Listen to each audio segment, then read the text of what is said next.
Mince, on va pouvoir commencer. Alors, le quorum est atteint.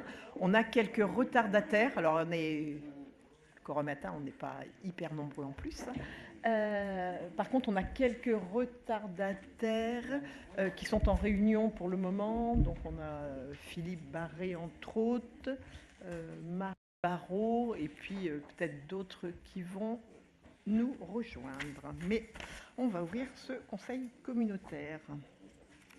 Alors, sur les pouvoirs, Monsieur Lesage qui donne pouvoir à Monsieur Bonin, Madame Saurin à Madame Thibault, Madame Parpaillon à Monsieur Charpentier, Madame Sosso à Monsieur Bouget, Madame Beau à Monsieur Gendronneau, Madame Joly à Monsieur Fabre, Madame Groslot à Monsieur Pelletier, Madame Aulneau à Monsieur Berger, Monsieur Pelot à Monsieur Sautreau, Monsieur Lamy à Monsieur Dénéchaud et Madame d'Enfer à Madame Baudry. Voilà pour les pouvoirs.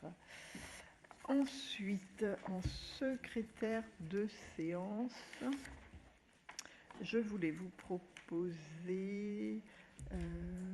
alors, qu'est-ce qu'il y a? Marie-Hélène Martin-Barlier, je ne sais pas si elle... Oui, autrement Martine Toussault, mais elle n'est pas là. Ou Marie-Thérèse Guinaud, une de vous deux. Madame Martin, vous voulez bien? Oui, oui, c'est bon. Ok, merci beaucoup.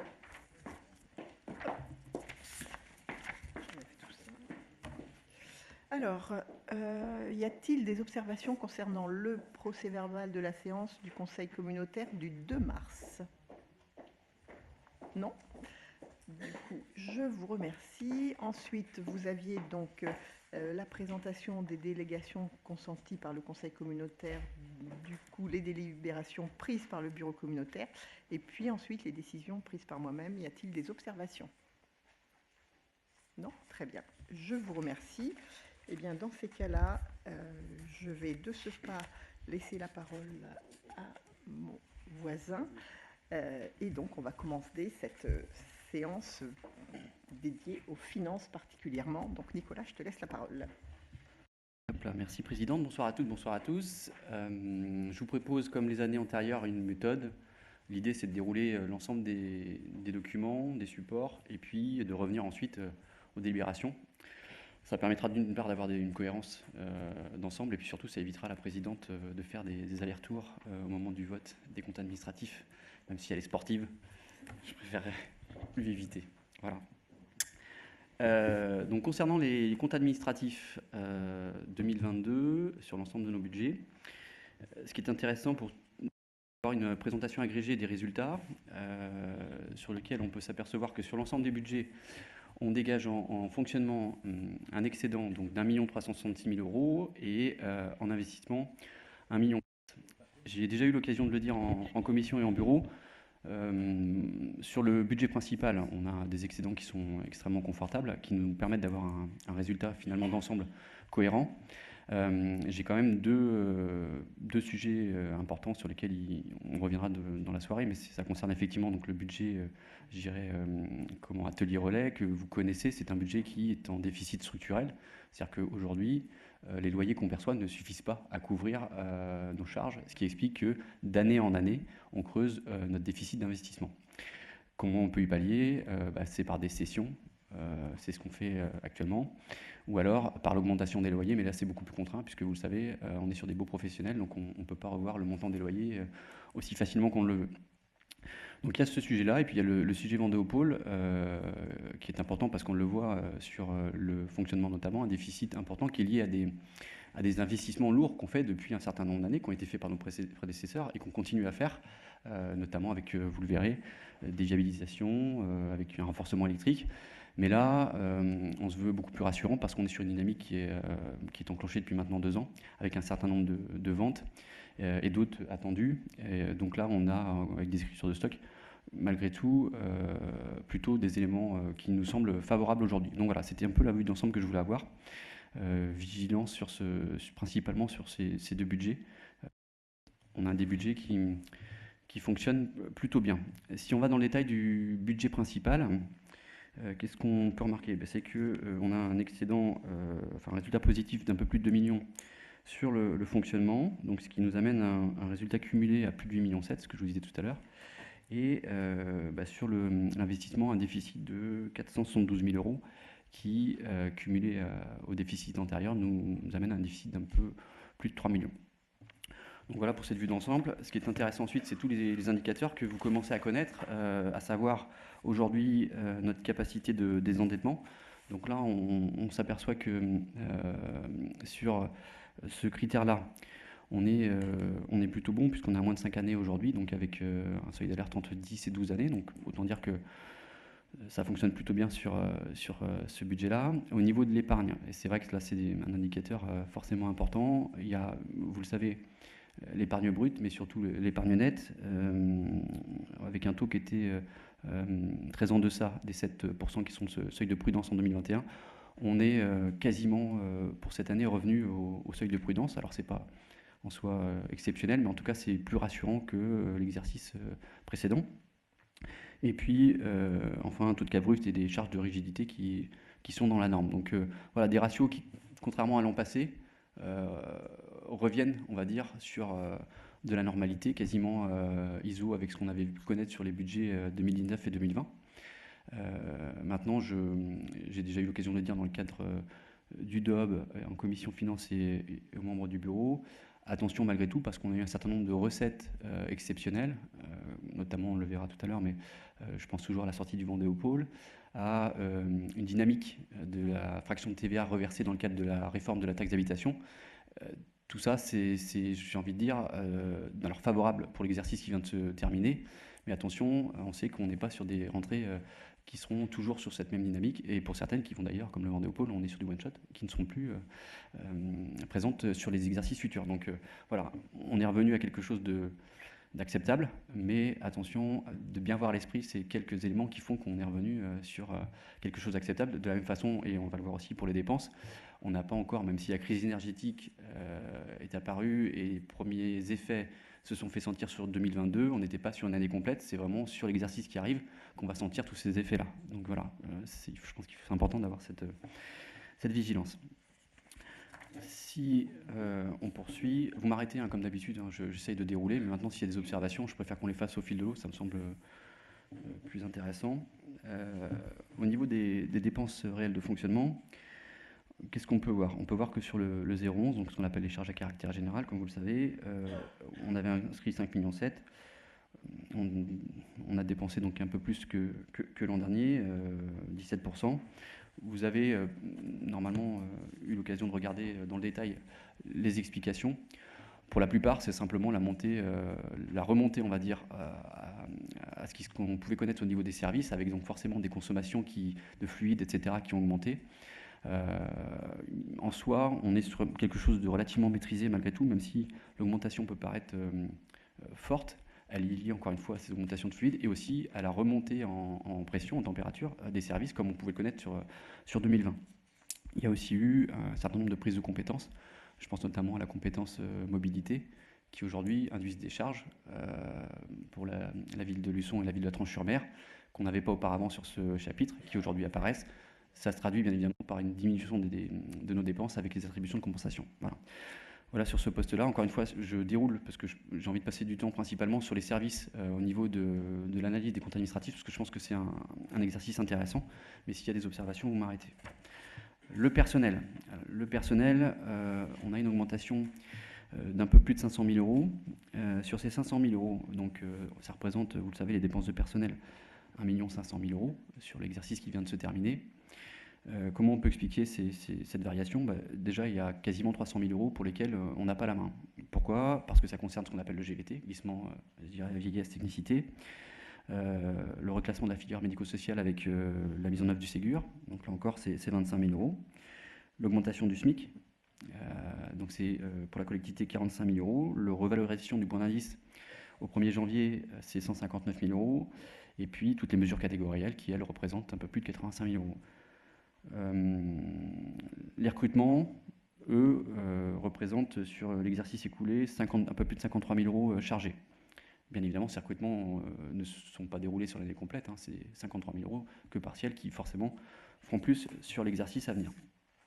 Donc 500 000 euros, c'est un peu plus de 4% d'augmentation sur chapitre, mais encore une fois avec une partie pour laquelle on n'a absolument pas la main. Sur ce qu'on appelle le 65, les autres charges de gestion courante, donc là aussi on a une augmentation sensible, un peu plus de 400 000 euros, 435 000 euros, et là l'explication principale, vous le savez, c'est lié donc à la à la montée en compétence de la GEMAPI. On avait fait le choix l'an passé d'augmenter sensiblement la participation au syndicat, enfin la demande, c'est le syndicat qui nous a la demande d'augmentation de participation, un peu plus de 400 000 euros, ce qui explique finalement, grosso modo, pourquoi ce chapitre a évolué dans ces proportions. Pour les autres, pour les charges exceptionnelles, pour moi il n'y a pas de sujet, donc je passe avec votre accord. Et puis ensuite sur les atténuations de produits. Donc là, effectivement, on a un peu plus dépensé que les années précédentes, tout simplement parce qu'on a augmenté les attributions de compensation aux communes. On a restitué un certain nombre de compétences, comme vous le savez, la sécurité incendie, le fourrière animal, Belnou, la zone, la Négrette également. Donc voilà, ce qui explique pourquoi on a aujourd'hui, sur l'exercice qui vient de se terminer, un petit peu plus de 120 000 euros de dépenses supplémentaires. Voilà pour cette partie dépenses de fonctionnement sur le budget principal. Sur les recettes. Alors sur les recettes, qu'est-ce qu'on constate? Que sur les produits des services, on a un petit peu plus de 200 000 euros de recettes supplémentaires. Là, c'est lié simplement à la remise à niveau de ce qui s'était passé sur les années avant Covid. On a davantage de rentrées pour les piscines, pour les ALSH, une montée en compétence aussi du service ADS, ce qui fait qu'on a aujourd'hui un peu plus de rentrées sur ce chapitre-là. Pour les impôts et taxes, une augmentation de 1,6 million. Et sur ces 1,6 million, 600 000 euros qui s'expliquent par, donc je l'ai dit, mais c'est important de le répéter, par rapport à la fraction de TVA. Donc c'est plus forcément que ce qu'on pouvait imaginer. Donc tant mieux. 400 000 euros, vous le savez, liés à la GEMAPI. Et puis ensuite une partie liée à l'augmentation de la CVAE, de la TASCOM, des IFER, qui viennent expliquer grosso modo pourquoi on a 1,6 million sur ce chapitre. Mais encore une fois, principalement, je dirais la fraction de TVA et puis la GEMAPI qui explique ces augmentations sur le 73. Je déroule s'il n'y a pas de questions. Sur le 74, et bien là, une augmentation aussi qui est intéressante, 50 et quelques mille euros. On le voit, la DGF qui continue de baisser, et après c'est lié là forcément aux événements qu'on peut réaliser sur le territoire d'une année à l'autre. On a quelques fluctuations quand on organise par exemple le salon du livre, ce genre de choses, d'événements qui viennent éventuellement d'une année sur l'autre nous faire un petit peu plus de recettes ou non. Sur les produits de gestion courante, donc là un petit peu moins de 23 000 euros. L'essentiel des recettes proviennent, comme vous le savez, des locatifs sociaux. Vous avez le détail, les maisons de santé, les gendarmeries, enfin bref, ce sont les loyers qu'on perçoit principalement, qui expliquent. Donc là, on est quasiment étal par rapport aux années précédentes. Ça se maintient. Donc pour moi, pas de sujet. Et donc sur les produits exceptionnels, c'est ce que je vous expliquais en préambule, on a quand même là une recette supplémentaire de près de 330 000 euros qui s'explique par la sortie du Vendéopole de Bournezeau, et qui nous permettent d'afficher finalement des résultats corrects pour l'année qui vient de s'écouler. Pour terminer sur les recettes, je passe rapidement les atténuations de charges, parce que là, il n'y a pas de sujet, c'est lié à des remboursements, comme vous le savez, d'assurance. Donc voilà, toujours difficile d'avoir une bonne perception des recettes sur ce chapitre-là. Voilà pour la partie dépenses. Je voudrais maintenant faire un focus. Alors c'est quelque chose que j'ai à cœur, parce que je l'ai déjà dit là aussi, mais je me répète, c'est important de savoir ce qu'on fait finalement de l'argent au sein de la communauté de communes. On exerce un certain nombre de compétences, et à travers ce qui va vous être présenté là, on voit qu'il y a des coûts qui restent à la charge de la collectivité, et de comprendre finalement ce qu'on fait de l'argent qu'on perçoit.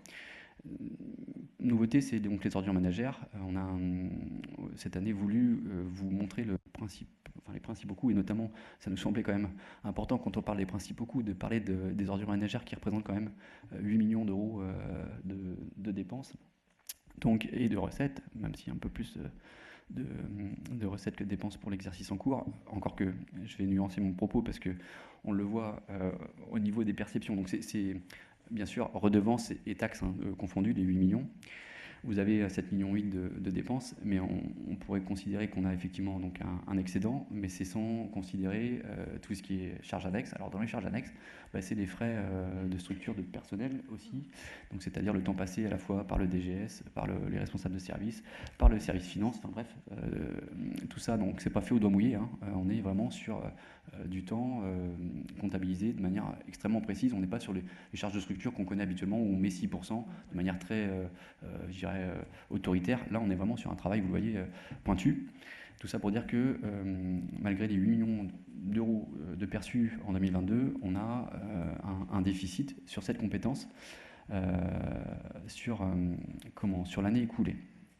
C'est important aussi de le dire parce que je sais que c'est un peu moins vrai maintenant, mais que certains avaient en tête, au du temps du SMEUM, d'excédents, etc., qui pourraient éventuellement permettre au budget principal d'aller mieux. Clairement, l'exercice vous le montre aujourd'hui, et on le sait, sur cette compétence, on a une montée en charge en termes de dépenses qui va se faire du fait de la volonté de la redevance incitative. Donc on le voit, ce service et cette compétence, ça ne sert pas à faire du gras pour le budget principal. Enfin, je le dis, mais les chiffres sont très, très clairs et le précisent. Sur les piscines, on est revenu là à des coûts de fonctionnement quasiment d'avant Covid. Alors c'est pour l'une et l'autre quasiment 1 million d'euros de déficit. On était monté jusqu'à un peu plus d'1,3 million au moment de la Covid. Avec, vous le voyez, pour la tranche hors IMO, on est à 400 000, quasiment 600 000 pour Luçon.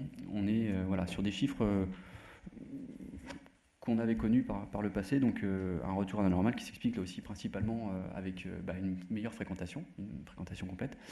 La source d'inquiétude, elle est malgré tout par rapport au fluide, puisque là, on a déjà eu un impact non négligeable sur l'exercice qui vient de se terminer, et 2023, forcément, nous laisse penser qu'on va continuer à creuser le déficit sur ces deux structures que sont l'Onicéane et Port-Océane. Port-Océane, donc c'est ce qu'on expliquait, à quasiment 600 000 euros, voilà, hors IMO. On est revenu à des exercices qu'on avait pu connaître par le passé. Autre compétence sur laquelle je voulais revenir, les ALSH. Donc les ALSH avec un reste à charge, un déficit d'un peu plus de 600 000 euros. Alors là, c'est vrai qu'en termes d'analyse, on pouvait s'inquiéter en se disant, on voit qu'on est sur une augmentation, on creuse le déficit d'année en année. Je vais nuancer cette analyse parce que si on va un peu plus loin, on s'aperçoit que finalement 600 000 euros, c'est le déficit qu'on avait en 2018 et en 2019. Ce qui s'est passé en 2020 et 2021, on n'a pas eu notamment tout un tas de camps et une fréquentation aussi qui était moindre, donc moins de charges, ce qui explique que finalement on est revenu là à une dépense normale. Donc on est plutôt, si on est à regarder sur un pas de temps de 5 à 6 ans, on est plutôt sur 600 000 euros de déficit sur ces services. Donc là encore, vous savez, il y a eu un choix qui a été fait d'harmoniser les tarifs avec donc une augmentation progressive sur un certain nombre d'années. Je crois que c'est 9, je sais en tête, mais je dis peut-être une bêtise, qui font que certes on va augmenter, mais pas dans les proportions qu'on devrait pour essayer d'amoindrir ce déficit. Mais notre choix, c'était avant tout d'arriver à une harmonisation et à une harmonisation vers le haut qui était donc conforme au tarif de l'ancien pays de Saint-Hermine. Voilà pour ce service. Vous m'arrêtez encore une fois s'il y a des questions, parce que moi je trouve intéressant d'analyser ces éléments-là. Pour les maisons de l'enfance, donc pour celle de Luçon, qu'on appelle à petits pas, on a un déficit de quasiment 240 000 euros pour l'exercice qui vient de se clore. Bien supérieur à ce qu'on pouvait observer sur les 2 autres années. Donc là, alors il y a l'effet Covid, etc., monte en puissance, mais il y a surtout un phénomène assez important. Donc les fluides, c'est 12 000 euros, c'est pas grand-chose par rapport au déficit qui se creuse. Mais on a donc un phénomène un peu particulier, c'est-à-dire que cette année, on a eu 4 congés maternité dans ce service, ce qui est extrêmement... Enfin, dans un service qui n'arrive quasiment jamais. Et on est sur de la maladie ordinaire, et la maladie ordinaire, vous le savez, on n'est pas assuré pour ce genre de maladie. Donc ce qui fait que forcément, on a une dépense en personnel de quasiment 90 000 euros, enfin un petit peu plus, 91 000 euros même, qui explique finalement pourquoi ce service ce déficit s'est creusé et ce service affiche un déficit beaucoup plus important que les années passées. La bonne nouvelle, c'est qu'il y a des enfants sur le territoire, donc c'est signe d'attractivité, et c'est tant mieux. Et c'est peut-être des enfants qui fréquenteront les centres et les maisons d'enfance dans un premier temps. Voilà. Sur celle de Saint-Termine, donc là, on a même un déficit qui est un peu moindre que l'année antérieure, tout simplement parce qu'on a davantage de fréquentation. Donc là, ça se tient, donc c'est très bien, mais c'est quand même 155 000 € qui restent à charge pour la collectivité.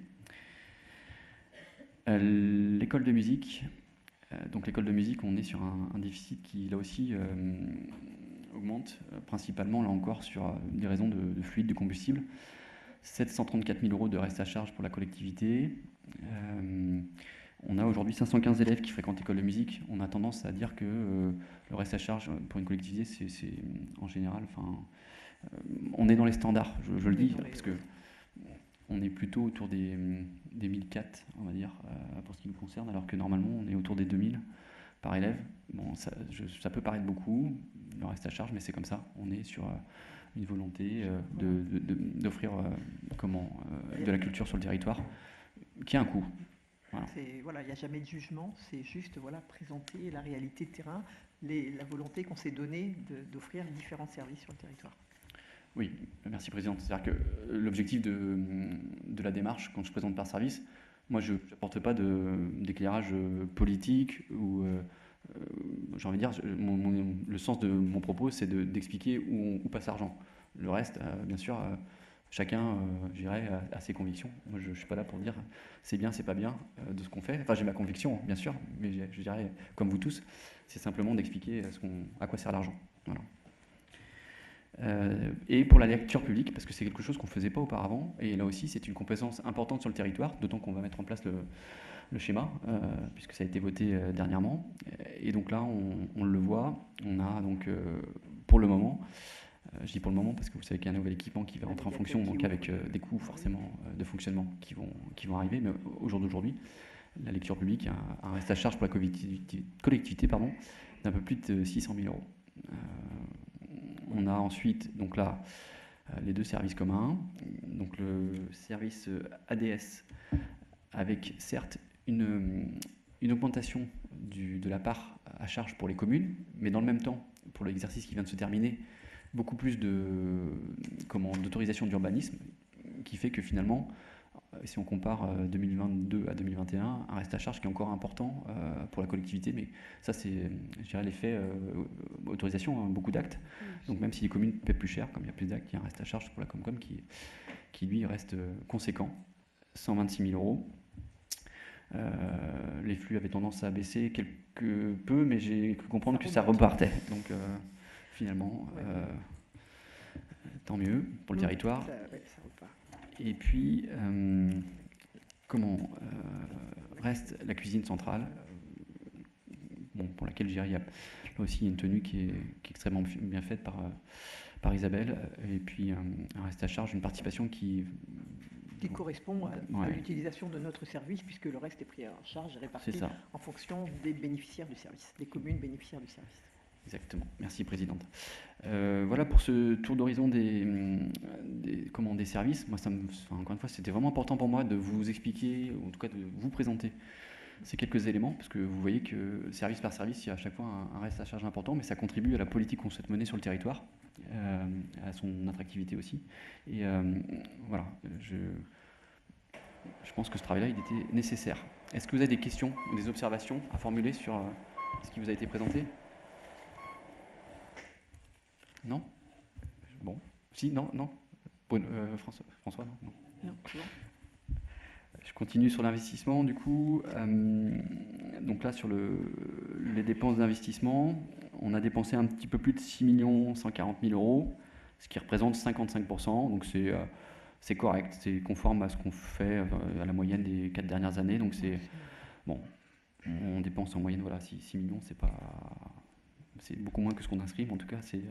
Mais le taux correspond à une normalité sur des collectivités relativement importantes, et puis il suffit qu'un gros projet arrive à terme pour tout de suite évidemment infléchir ou influencer évidemment sur ce chiffre-là. ce sera le cas de la médiathèque. Exactement, la médiathèque notamment qui fait qu'on a un bon taux de réalisation. Donc vous le voyez dans le détail avec par fonction, la fonction support 1,4 million, la stratégie du territoire 1,8 million, c'est principalement le SDAN, il y a 1,1 million là-dedans. Ensuite on a tout ce qui est service technique environnement 1,3 million, et puis enfin le service à la population 1,175 million. Là c'est principalement la médiathèque qui font qu'on a ces dépenses-là. Vous aviez de toute façon l'ensemble des dépenses, le détail. Et puis, donc on vous explique qu'en face, bien sûr, on a eu de la recette, des subventions d'équipement, 1,7 million, du FCTVA, 580 000. Et puis, on vous explique aussi qu'on va continuer à rembourser donc, le capital de la dette pour 1,7 million, comme ce qui est le cas d'année en année. Voilà pour le budget principal. Je suis rapide, mais je pense que c'est du compte administratif. Donc, pour moi, il n'y a pas de... Enfin, il peut y avoir des sujets, mais je veux dire, c'est des choses réalisées. Donc, les enjeux, à mon avis, ne sont pas là. Des questions? Bon, je continue sur les budgets annexes.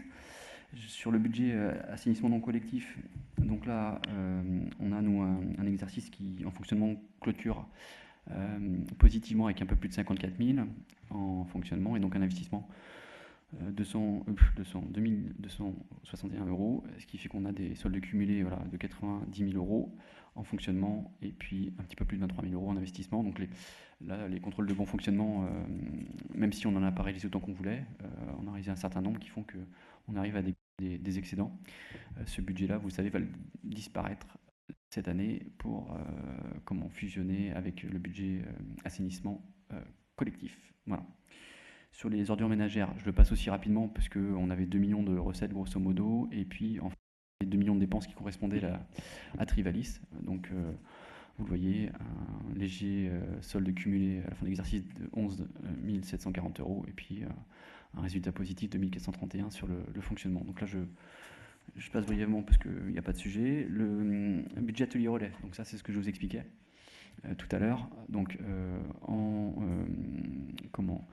en fonctionnement, donc là on arrive à un résultat positif de 402 783 €, un déficit en investissement de 303 000, et puis un déficit forcément qui vient en investissement augmenté parce que, et vous l'avez aussi dans le détail du document, des loyers qui aujourd'hui représentaient à peine 900 000 €, alors qu'en face on a des charges d'emprunt qui sont supérieures. Donc là, clairement, c'est un déficit qui va continuer à se creuser, avec des emprunts qui, pour certains, vont s'arrêter. Donc stratégiquement, comment on fonctionne? On est sur quelques sessions qui aujourd'hui vont nous permettre de dégager à la fois de la trésor et de la ressource pour tranquillement pouvoir solder quelques emprunts et imaginer à terme en fait arriver à l'étal sur ce budget-là. Grosso modo, c'est toute la stratégie qu'on mène en ce moment. On a bon espoir parce qu'il y a quelques sessions qui sont déjà actées et d'autres envisagées, et notamment une importante qui devrait permettre finalement à ce budget-là de presque repasser l'équilibre dans les 3-4 années, si tout va bien. Je parle sous le contrôle de mon collègue. Voilà, donc finalement, plutôt, en tout cas, des sources d'espoir pour arriver à quelque chose d'équilibré d'ici la fin du mandat. Voilà. Sur le budget STEP, qui encore une fois, lui, va fusionner, donc c'est un budget qui fonctionne bien, un tout petit peu moins de 200 000 sur le fonctionnement pour l'exercice qui vient de se terminer, un petit déficit d'investissement de 3 139 €, et puis vous le voyez, donc des soldes cumulés à plus de 300 000 € sur le fonctionnement, et un déficit de moins 112 000 sur l'investissement. Donc là, on passe rapidement parce qu'il n'y a pas de sujet. Et sur les zones d'activité, budget qui connaît donc une belle dynamique là aussi depuis maintenant 3-4 ans. Sur l'exercice qui vient de se terminer, 2,46 € en fonctionnement d'excédent, 367 000 de déficit sur l'investissement, et puis on voit en fonctionnement donc un léger déficit de 810 165 €, et puis un excédent sur le fonctionnement. Donc là, aucune crainte particulière, parce qu'on est vraiment sur un budget dynamique avec des sessions qui sont déjà programmées sur l'exercice à venir, et d'autres, on l'espère, en tout cas si on le peut, pas se priver, d'en faire. Sur le Vendée au pôle, donc vous le savez, là on a donc sur l'exercice qui vient de se terminer quasiment 7,3 en fonctionnement de déficit. Forcément, puisqu'on est sur une écriture de stock. En face, vous avez 8,2 millions d'excédents en investissement. Et donc, on arrive à des reports au total de 7 374 000, j'y arrivé, 848 € sur le fonctionnement. Et en face, un excédent sur la partie investissement. Donc, les chiffres peuvent alerter, mais on est sur des écritures de stock. Donc, tout ça, c'est quelque chose qui se valorise. Hein. Donc, derrière, l'idée, c'est forcément qu'on va le valoriser par de la cession. Hein. Donc, c'est en cours. Je rappelle quand même que vous avez notamment, alors Exia, je crois que c'est 2,5 millions, hein, donc, de cession. Voilà, logiquement avant la fin de l'année. Et c'est pas les seuls. Hein, il y a d'autres projets. On a déjà eu l'occasion d'en traiter en bureau que vous verrez arriver prochainement ici. Donc voilà, c'est des écritures de stock.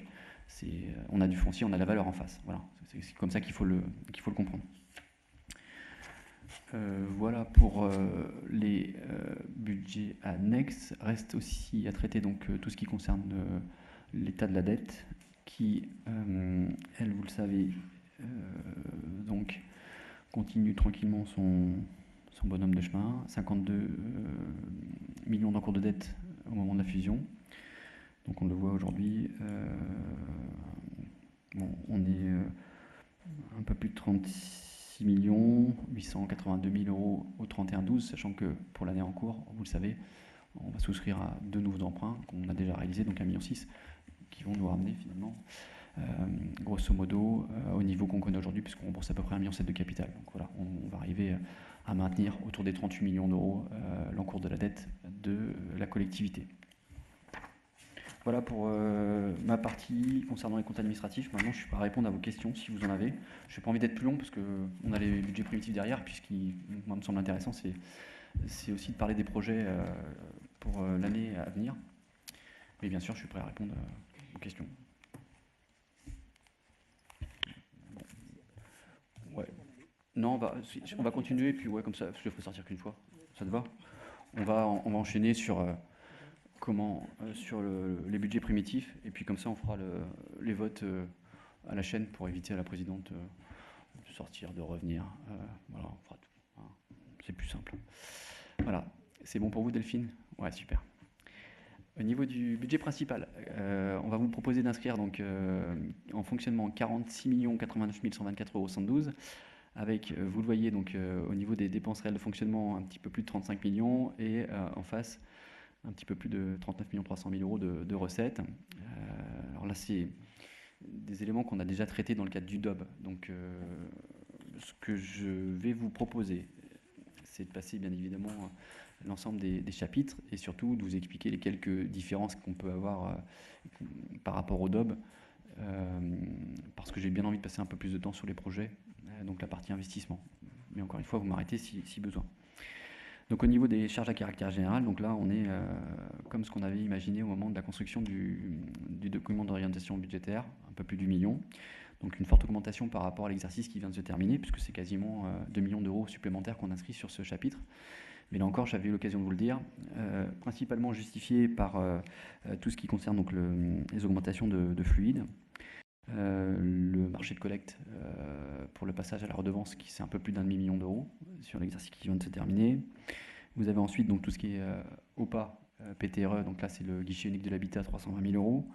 Et puis ensuite, la communication liée à la redevance, on a inscrit 50 000 € supplémentaires. Le marché des assurances qui progresse, on a inscrit 40 000 € supplémentaires.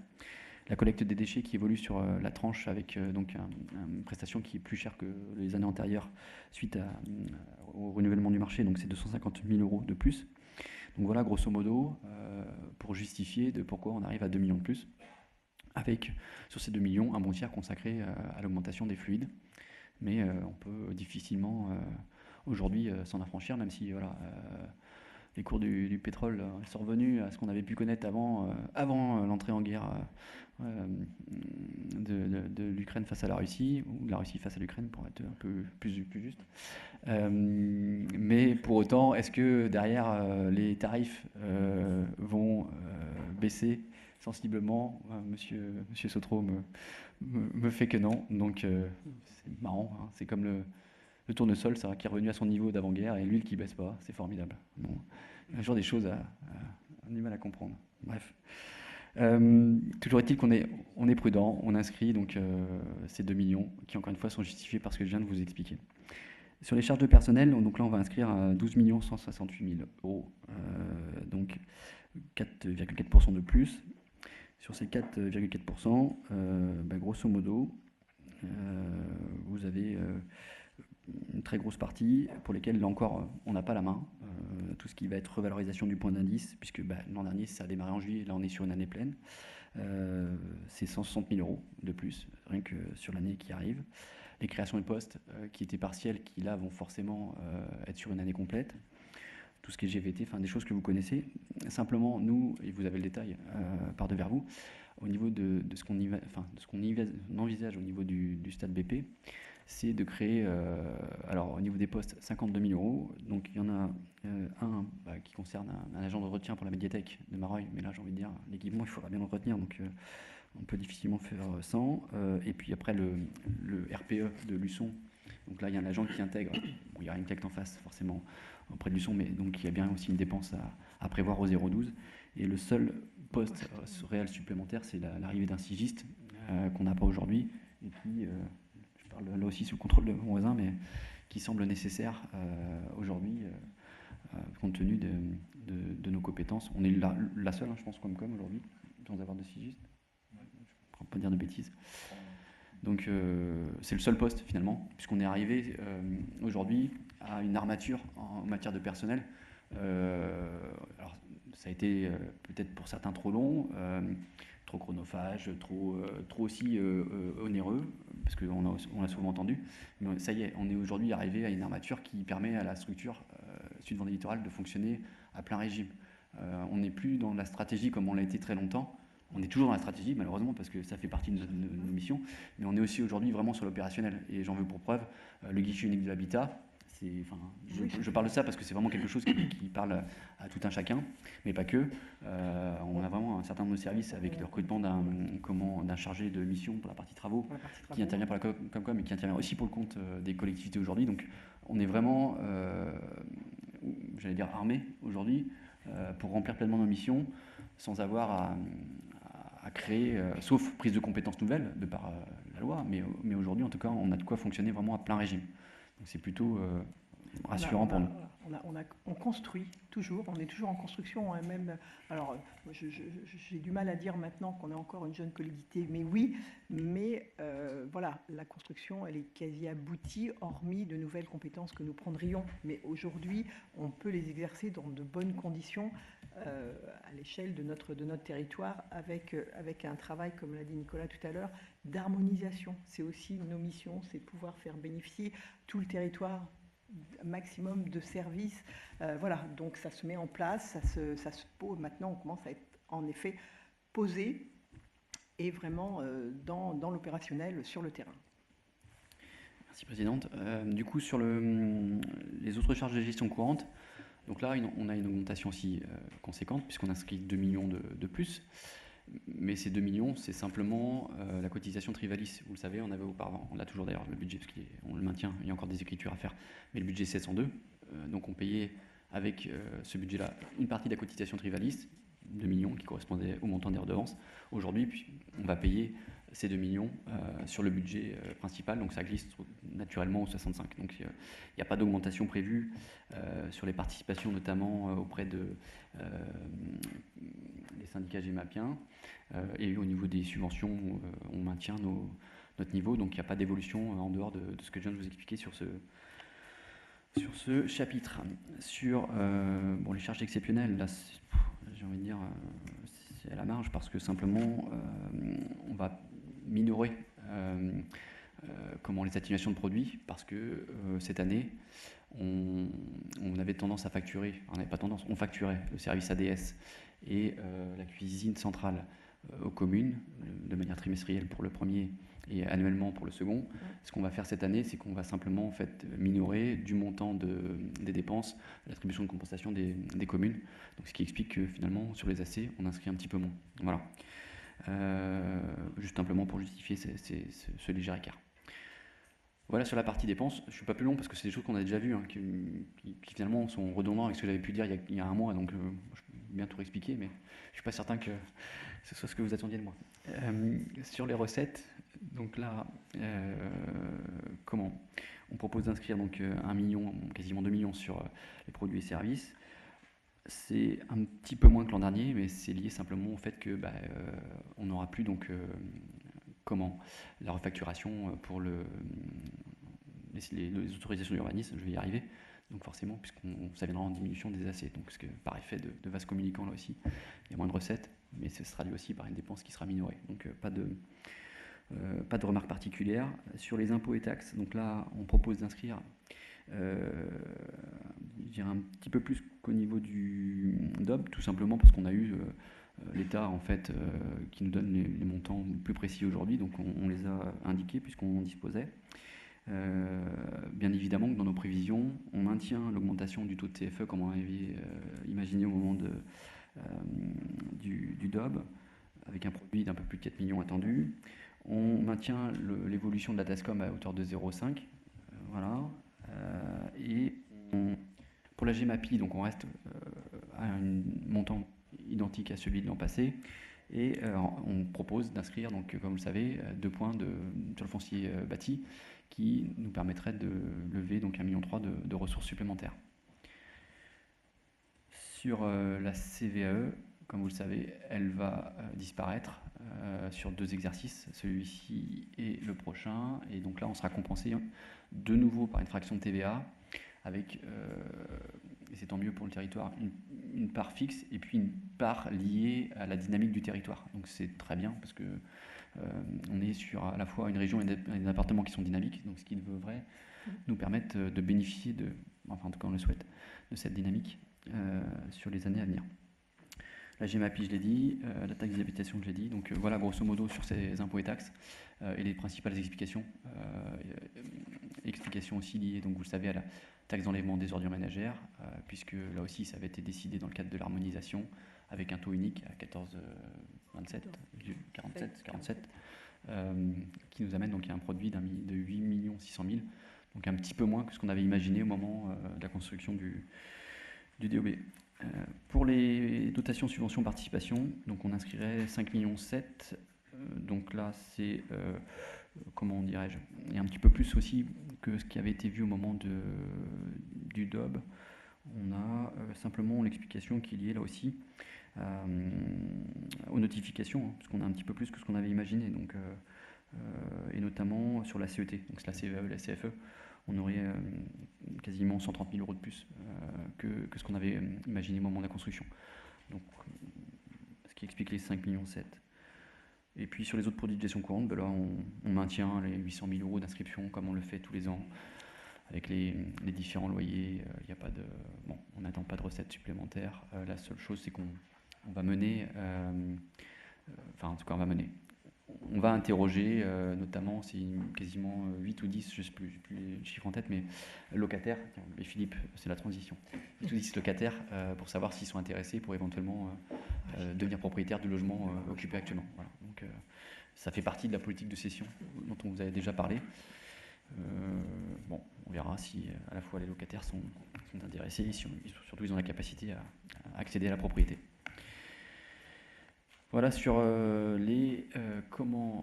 partie, oui, je la passe rapidement. Les produits financiers, c'est lié aux emprunts toxiques, donc il n'y a pas de sujet, c'est les mêmes montants. Produits exceptionnels, on inscrit toujours la même chose, on ne sait pas. Et puis les remboursements de personnel, c'est toujours le même montant. On ne sait pas d'une année sur l'autre ce qu'on va percevoir, donc on inscrit 70 000 euros. Voilà pour le budget principal sur la partie, je dirais, fonctionnement. Est-ce que à ce stade, il y a des observations ?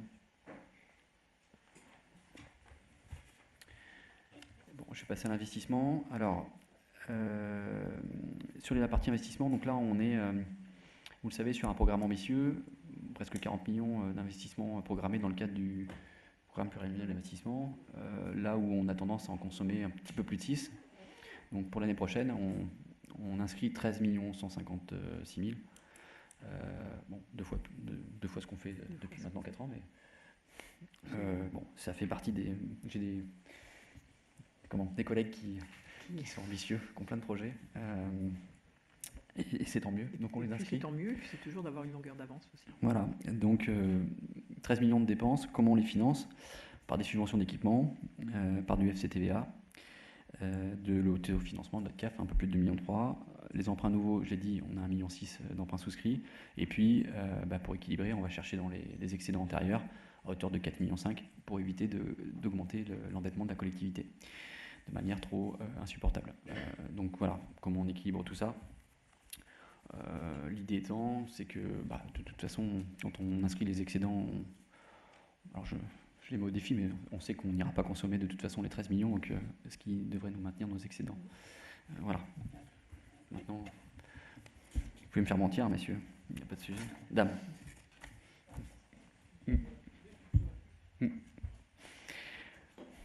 C'est très bien, tant mieux pour le territoire, il y a besoin, il n'y a pas de souci. Alors, ce qui est peut-être intéressant, c'est de voir les principales finalement dépenses d'investissement sur l'année à venir. Donc sur les fonctions support, donc on a dit un peu plus d'1,3 million. Comment ça se découpe?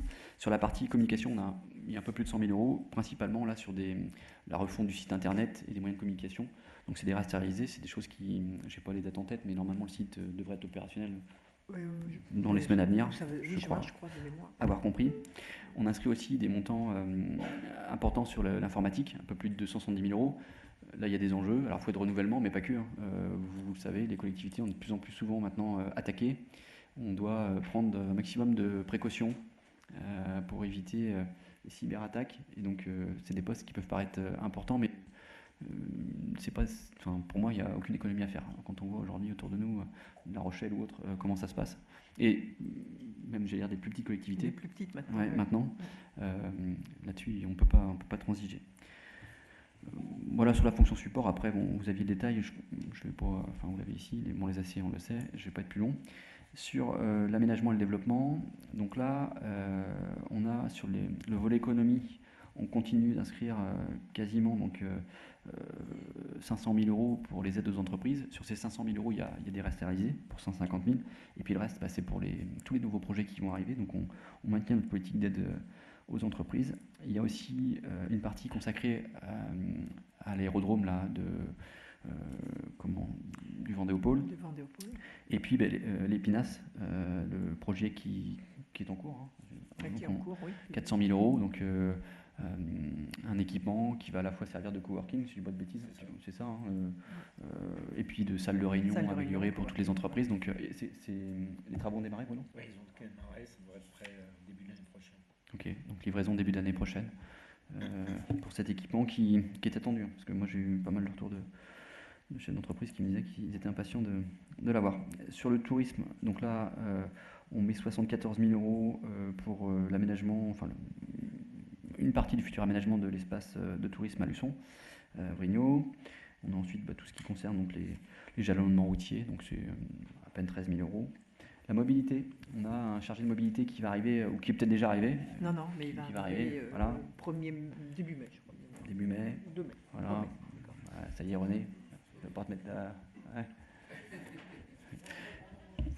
Donc, et la bonne nouvelle, c'est qu'en plus du chargé de mobilité, on va inscrire des crédits, René. On va inscrire des crédits pour le plan mobilité, 42 000 euros, et puis pour le schéma directeur des déplacements actifs, un peu plus de 76 000 euros. Donc avec tout ça, il y a de quoi faire. Sur l'aménagement du territoire, 1,6 million, sachant que la grosse partie, c'est le schéma directeur, vous le savez, d'aménagement numérique. Il y a 1,122 000 encore pour cette année. Et puis ensuite, on a le SCOT. Le SCOT, il faut encore payer une partie, c'est quasiment 60 000 euros. Le PLUI qu'on engage, c'est 200 000 euros. Il y a un certain nombre de modifications des communes, donc de documents d'urbanisme, c'est 60 000 euros. Et puis enfin, on souhaite, mener une étude. On a répondu à un appel à projet là, dans le cadre d'une étude de stratégie résilience. C'est 200 000 euros de dépenses. On est accompagné par le département à hauteur de 80% sur cette étude. On est le seul territoire de la Vendée à avoir répondu à l'appel à projet. Répondu et être, donc du coup, être soutenu. Il nous semblait important, compte tenu des enjeux sur notre territoire, de mener cette étude. Sur l'habitat et l'énergie, donc, vous le savez, là, on a toujours le PLH, donc il reste en crédit de paiement quasiment 180 000 euros à inscrire. On a aussi la réhabilitation de l'aire d'accueil des gens du voyage qui s'est terminée mais qui n'était pas totalement payée. Donc on a 177 000 euros de crédit qui arrive. On a aussi inscrit l'aménagement de l'aire de grand passage, donc 354 000 euros. Et puis, dans le cadre de la plateforme d'Anclopa, la PTRE, on accompagne, vous le savez, les gens qui souhaitent réhabiliter ou rénover ou remettre, je dirais, aux normes leur logement. Donc on inscrit des crédits, c'est 275 000 euros de crédits qu'on met sur plusieurs exercices, ces 3 années, donc ça fait plus de 800 000 euros qu'on va allouer pour la transformation énergétique des logements sur le territoire ou pour des personnes qui malheureusement seraient aujourd'hui en mobilité réduite pour mettre en accessibilité leur logement. Donc c'est des sommes importantes mais nécessaires. Sur les déchets ménagers, c'est le gros volet, et puisque là on est à quasiment un peu plus de 4,8 millions. Donc il y a toujours des acquisitions de véhicules pour près de 759 000 euros. Sur la partie collecte, là on a toute la partie tarification incitative qui nécessite des investissements très lourds, parce qu'on est à quasiment 2 millions. Donc tout ce qui est point d'apport volontaire, c'est un peu plus d'1 million d'euros qu'on provisionne. On a ensuite des bacs avec des serrures, des puces, c'est 800 000 euros de provisionnés. Le logiciel de facturation pour la redevance incitative, c'est 55 000 euros. On a ensuite quelques acquisitions, mais surtout un programme de réhabilitation de déchetterie. Donc vous le savez, on va inscrire une APCP pour rénover un certain nombre de déchetteries. C'est quasiment 7 millions là, sur les 6 prochaines années. On va inscrire pour l'année prochaine un peu plus de 800 000 euros pour réhabiliter l'une d'elles. Et puis on a aussi toujours pareil, alors des PAV qui ne sont pas des PAV enterrés, mais c'est 100 000 euros là aussi d'inscrits.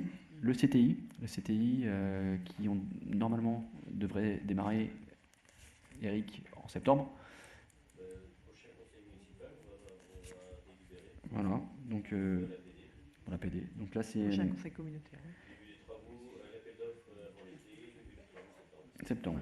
Donc début des travaux, c'est 3,9 millions le CTI qui est situé rue Jean Liver. Je pense que vous savez où ça se situe pour tout le monde. Oui. Voilà, qui va nous permettre de regrouper nos services. Donc 1 164 000 euros d'inscrits pour l'année prochaine. Pour le développement durable, eh bien, on a le PCAET, on a 47 000 euros qui restent. Et puis surtout, on a le schéma directeur des énergies renouvelables. On propose d'inscrire 38 000 euros. Les bâtiments, 1,4 million. 1,4 million, donc là encore avec l'extension du siège. Donc on va vous proposer d'inscrire une autorisation de programme à crédit de paiement pour 4 millions d'euros, 900 000 euros pour l'année prochaine. Les 900 000 euros, c'est principalement l'acquisition et les études. Il ne se passera rien l'année prochaine. De toute façon, Citroën est encore là. De toute façon, ils sont encore là. Oui. On met 60 000 euros pour la rénovation des locatifs. C'est quelque chose qu'on fait depuis maintenant un certain nombre d'années. On fait ça sur 8 ans. On souhaite aussi inscrire 115 000 euros pour les travaux de réhabilitation de la fourrière animale. C'était le deal avec le prestataire.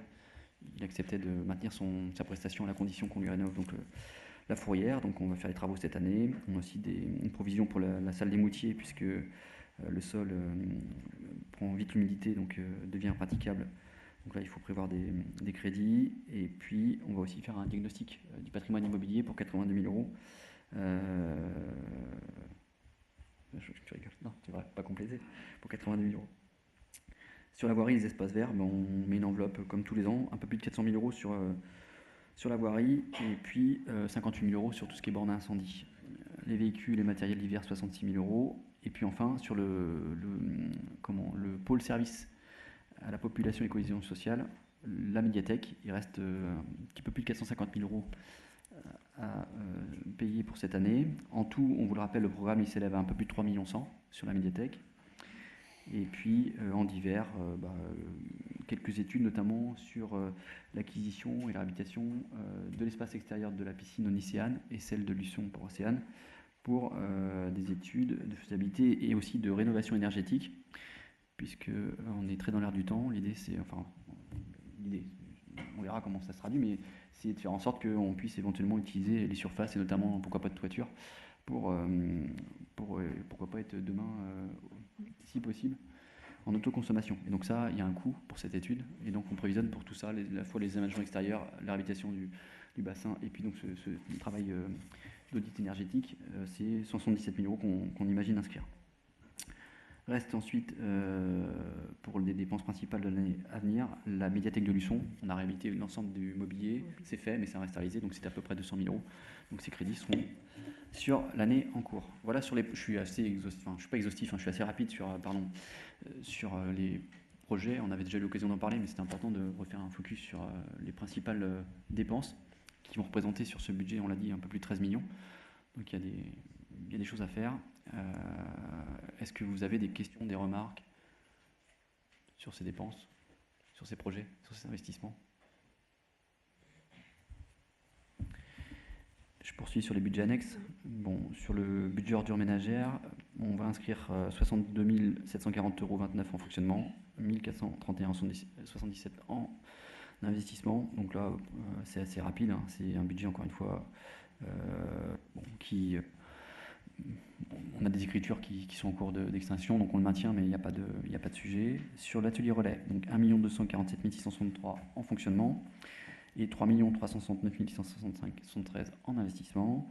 Donc simplement, on vous précise qu'on va faire des travaux sur des différents bâtiments, MAV et Biohabitat. Et puis on va finir aussi la construction d'un atelier relais sur le Vendéopole. Et c'est peut-être bien même d'ailleurs fini maintenant. Ça y est, c'est fini. Il est disponible. Il y en avait voilà. Il y en avait deux, donc un est loué, l'autre est disponible. Donc n'hésitez pas, si vous avez porteur de projet, à les renvoyer vers nous. On vous remet le montant des loyers à percevoir. Sur le budget, donc le nouveau budget, le budget SPIC, qui regroupe, donc, vous savez, anciennement assainissement non collectif, et donc auparavant STEP. Donc là, on inscrirait 964 173 € en fonctionnement, et puis 549 988,30 € en investissement. Bon, c'est un budget...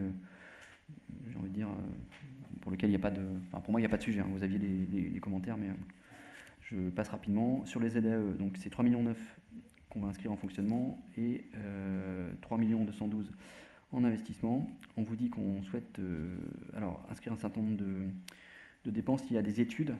L'une d'entre elles concerne donc le futur contournement pour retravailler la jonction entre la RD, l'entrée de la ville de Luçon, parce qu'on a du foncier qui nous appartient aujourd'hui. Donc l'idée, c'est de faire en sorte qu'avec le futur contournement, on ait, nous, une voie d'accès qui à la fois permette d'arriver à Luçon dans de bonnes conditions et surtout de valoriser le foncier qu'on a sur ce secteur-là. Donc on va inscrire des crédits pour ça.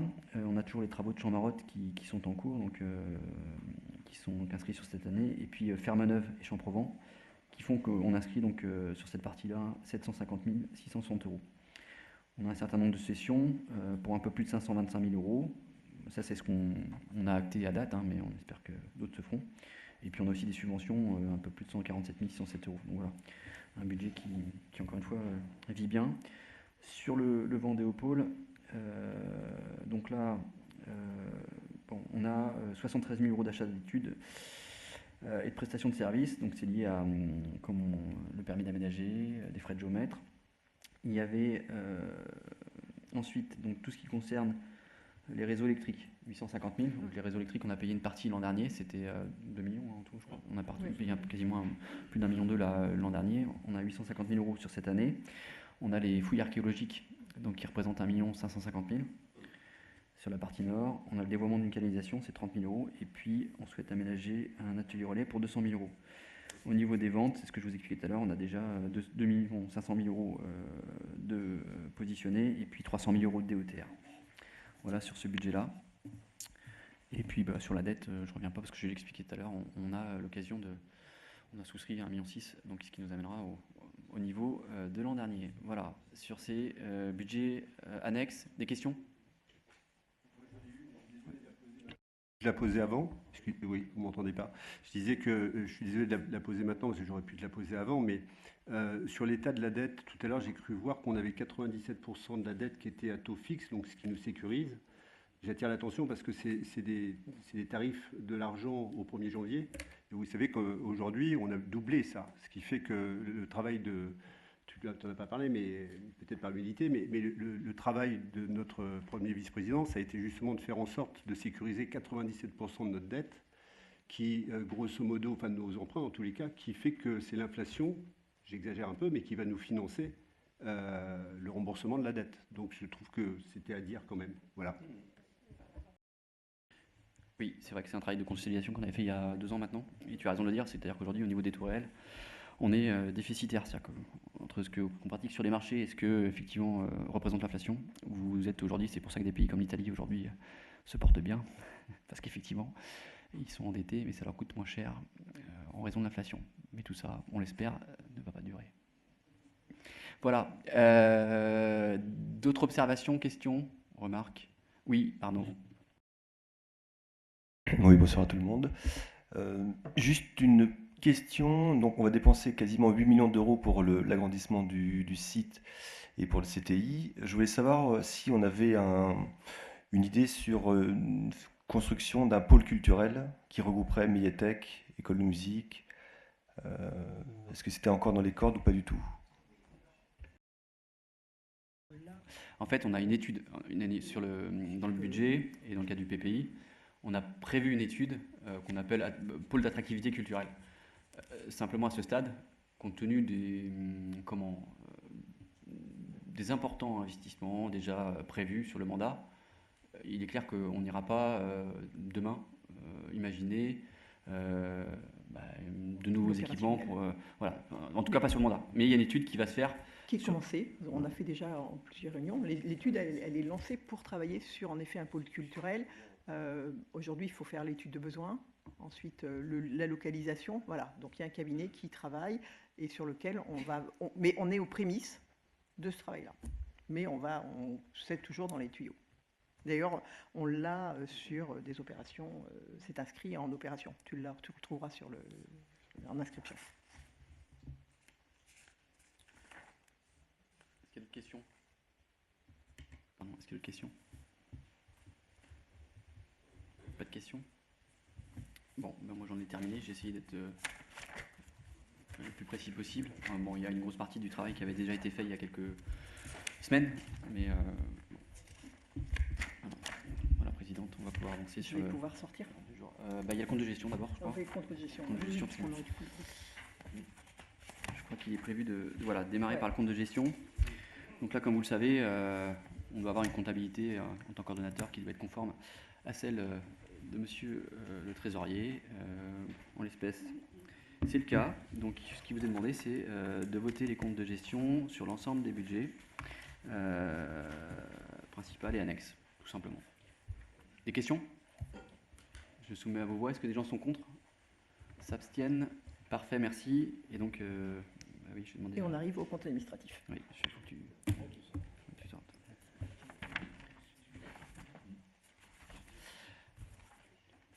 Voilà, donc du coup, on va pouvoir passer à l'approbation des comptes administratifs.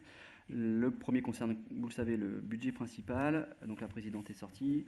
Simplement pour vous rappeler donc, qu'on a un solde cumulé à la fin de l'exercice de 8 759 303,01 € en fonctionnement et de déficit de 3 30 720,35 € en investissement. Et donc après, vous avez les reports qui sont par devers vous sur table, tels qui vous sont indiqués. Des questions?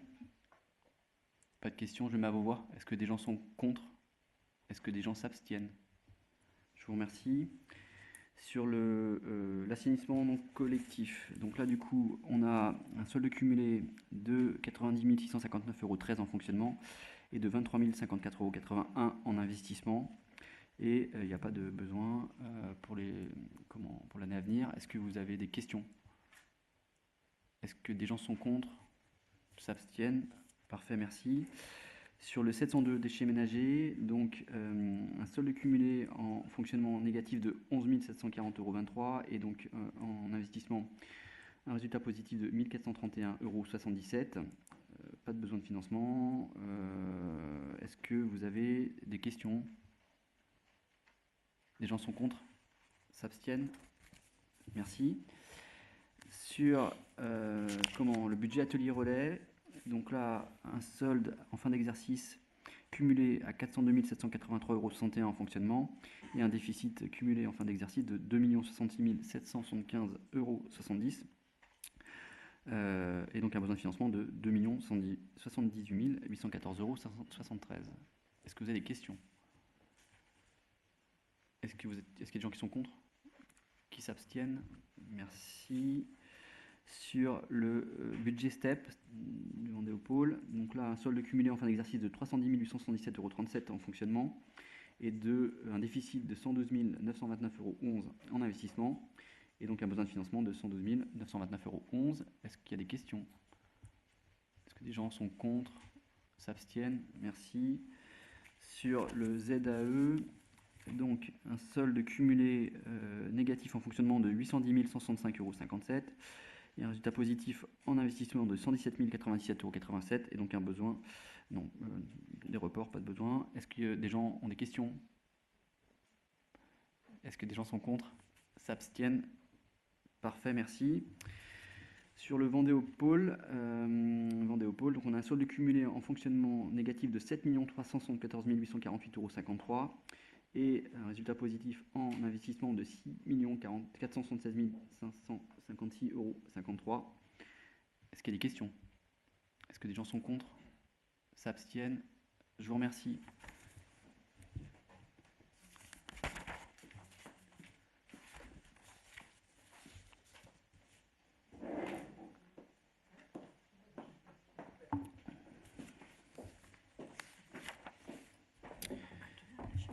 Voilà, Présidente.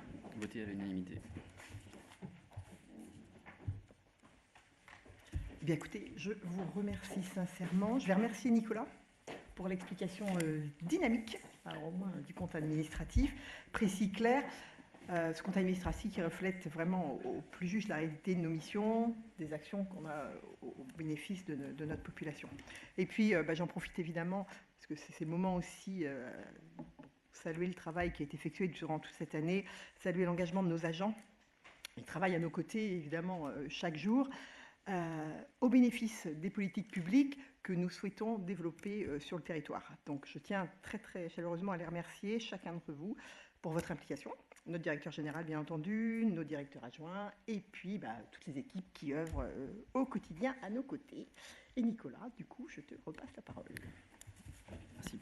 Merci, Présidente. Du coup, on va passer à l'affectation des résultats par budget. Donc, sur le budget principal, ce qu'on vous propose, c'est d'affecter donc au compte 1068 2 526 407,29 €. On aura donc un report en section de fonctionnement de 6 232 895,72 € et en investissement un report de 3 30 720,35 €. Report négatif. Des questions? Des gens sont contre? S'abstiennent? Merci. Sur l'assainissement non collectif et station d'épuration, donc là, on vous propose d'affecter au 1068 112 929,11 € en fonctionnement, donc 197 948,26 € et un déficit de 112 929,11 € en investissement. Est-ce qu'il y a des gens qui sont contre? Ah j'en ai oublié une partie, pardon. Parce que c'est deux budgets, autant pour moi. Oui, parce que c'est deux. Oui, il y a les deux. Vous avez derrière le second, qui est la STEP, puisque ça va fusionner sur un seul. Donc on a là au 1068 89 874,30 € en fonctionnement 311 662,20 et donc un déficit en fonctionnement en investissement de 89 874,30 €. Des questions? Les gens sont contre? S'abstiennent? Je vous remercie. Donc les déchets ménagers. Du coup, on a là, il n'y a pas d'affectation en 1068, simplement un report négatif de 11 740,23 € en fonctionnement et de 1431,77 € en investissement. Est-ce qu'il y a des questions? Est-ce que des gens sont contre? S'abstiennent? Je vous remercie. Sur le budget atelier relais, donc là, au 1068, 402 783,61 €, pas de report en fonctionnement et un déficit en investissement de 2 066 775,70 €. Questions? Des gens sont contre? S'abstiennent? Je vous remercie. Sur le budget ZAE, donc là, on propose un report en fonctionnement négatif de 810 165,57 € et en investissement de 117 097,87 €. Est-ce qu'il y a des questions? Les gens sont contre? S'abstiennent? Merci. Et enfin, sur le Vendée au pôle, donc en fonctionnement, un report de 7 374 848,53 € et en investissement de 6 467 556,53 €. Est-ce qu'il y a des questions? Les gens sont contre? S'abstiennent? Merci. On va donc maintenant procéder au vote des taux. Donc, comme on l'a vu dans le cadre du DOB, et comme je viens de le préciser dans le cadre du budget primitif, on avait donc auparavant, sur le foncier bâti, il n'y avait pas d'impôt. On souhaite, avec votre accord, prélever à partir de l'année prochaine donc, deux points de fiscalité. Vous avez en face les produits attendus. Sur le foncier non bâti, pas d'évolution. Sur le taxe d'habitation et les résidences secondaires, on resterait à 10,007. Et enfin, sur les cotisations foncières des entreprises, là aussi, on souhaiterait donc porter le taux à 25,97. Vous avez donc les produits attendus en face, un petit peu plus de 8 600 000 euros pour l'exercice à venir. Est-ce qu'il y a des questions? Alors, je mets à vos voix, est-ce qu'il y a des gens qui sont contre? Est-ce que des gens s'abstiennent? Oui. Est-ce qu'il y a un pouvoir? Non. On fait 2 abstentions. Pas de souci. Oui. Sur le produit de la GEMAPI, donc là, vous le savez, on fait un appel à produits. C'est ensuite la Direction générale des finances publiques qui, elle, fait la ventilation sur les différentes taxes. L'idée, c'est de prévoir, comme on l'avait dit, 1 686 458 euros. Peut-être, donc c'est important parce que c'est un appel à produits, ça se traduit par de la fiscalité, et c'est vrai que la question m'a été posée. D'un territoire à l'autre, ces montants peuvent être vraiment différents, qu'on soit forcément sur un territoire comme nous, avec un enjeu très fort sur le sujet, ou des territoires qui sont plus, je dirais, en aval, pour lesquels on a moins de problématiques aujourd'hui. Donc c'est important, et c'est aussi à moi de le rappeler, que c'est quasiment 1,7 million, c'est lié à notre histoire, à notre territoire, donc qui vont servir à financer le syndicat représenté par Arnaud Vendée-Sèvres-Otise et par JAM ici, donc le syndicat mixte bassin du lait.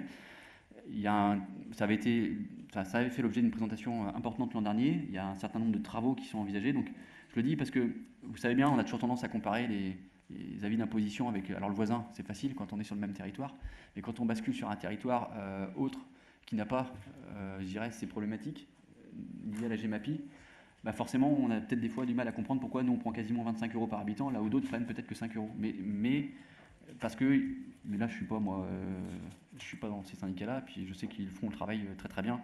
Et ce qui serait formidable, c'est que demain, à la fois en aval, ils viennent. Bon, ils le font déjà, mais encore plus, ce serait formidable. Mais bon, ça c'est un vaste sujet. Mais c'est important parce que ça se traduit par la fiscalité derrière, et c'est vrai que des fois on peut avoir du mal à comprendre pourquoi chez nous on prend ces montants-là. Et en même temps, ça correspond à une réalité de terrain. Des actions concrètes, c'est aussi ce qu'il faut se dire, ça correspond à des travaux. Donc simplement, ce qu'on vous demande là, c'est de fixer donc le produit à hauteur de 1 686 458 euros pour l'année 2023. Est-ce qu'il y a des questions? Je me permets juste Oui. de rebondir, puisqu'on parle de la GEMAPI et de l'information qu'on peut en faire. Il y a une visite de terrain prévue demain après-midi par le Cinerval. Donc voilà, après, je pense que comme je fais aussi partie du syndicat, je vends un peu les actions qui sont faites à la destination des élus. Voilà. Ok, merci Vincent. Merci pour la précision. Voilà, d'autres observations, questions? Alors, qui est contre? Qui s'abstient? Je vous remercie. Sur la TASCOM, donc on l'a dit, l'idée c'est de continuer à faire évoluer tranquillement le coefficient multiplicateur pour arriver à 1,2. Donc là, c'est de passer, si vous voulez bien, à 0,05 de plus, donc de passer à 1,10.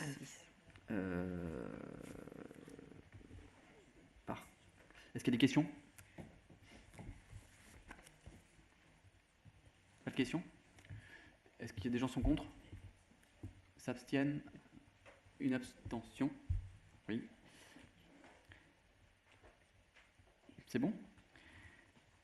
Pour les budgets primitifs maintenant. Sur le budget principal, donc on vous propose d'inscrire en section de fonctionnement 46 89 124,72 euros et en investissement 19 147 352,98 euros. Est-ce que vous avez des questions? Qui est contre? Qui s'abstient? Une abstention. Merci. Une abstention. Merci. Sur les autorisations de programme et crédits de paiement, on va vous proposer d'inscrire 5 nouvelles autorisations de programme qui concernent donc l'extension du siège, la réhabilitation des déchetteries, la tarification incitative, la construction du CTI et donc l'opération LOPA PTRE, donc autant d'éléments que j'ai pu vous expliquer il y a quelques instants. Vous avez les montants qu'on souhaite inscrire pour l'ensemble de ces opérations avec des ventilations pour les déchetteries. C'est celle qui sera la plus longue parce qu'on le porte sur 6 ans, mais les montants sont lourds, donc on ne peut pas faire autrement. Donc simplement, peut-être vous dire que le siège, c'est 4,2 millions, je l'ai dit tout à l'heure, les déchetteries, 6,8 millions, la tarification incitative, 3,5 millions, le CTI, 3,9 millions, et enfin, l'OPA PTRE, c'est 825 000 € sur les 3 années à venir. Donc, des questions par rapport à ça? Pas de questions. Donc l'idée, c'est de valider, d'autoriser donc l'ensemble des autorisations de programme et crédits de paiement pour l'année 2023. Est-ce qu'il y a des gens qui sont contre? Qui s'abstiennent? Je vous remercie. Sur le déchet ménager, donc là en fonctionnement, on inscrit 62 740,29 € et en investissement 1431,77 €. Des questions? Des gens sont contre? S'abstiennent? Je vous remercie. Sur le budget atelier relais, 1 247 663 € en fonctionnement, 3 369 665,13 € en investissement. Des questions? Des gens sont contre? S'abstiennent? Merci. Sur le budget assainissement, donc là en fonctionnement, 964 173 € et en investissement 549 998,30 €. Des questions? Des gens sont contre? S'abstiennent? Merci. Sur le ZAE, 3 903 264,57 € en fonctionnement et 3 212 106,57 € en investissement. Est-ce qu'il y a des questions? Les gens sont contre? S'abstiennent? Merci.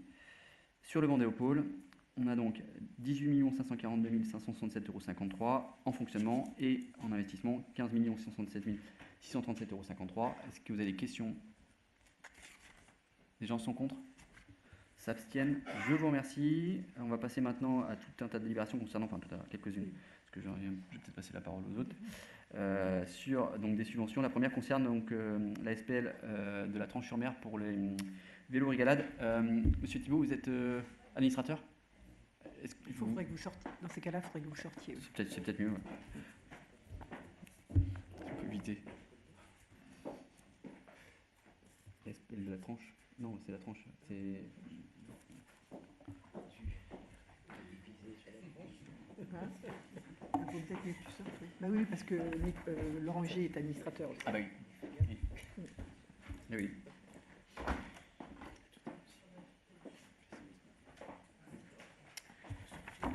Donc, on vous propose d'allouer, alors comme les années antérieures, hein, on avait une demande un peu plus importante cette année, 3 000 €, mais on a toujours pour habitude de mettre 1 960 €, donc on vous propose de maintenir le montant comme les années antérieures, 1 960 €.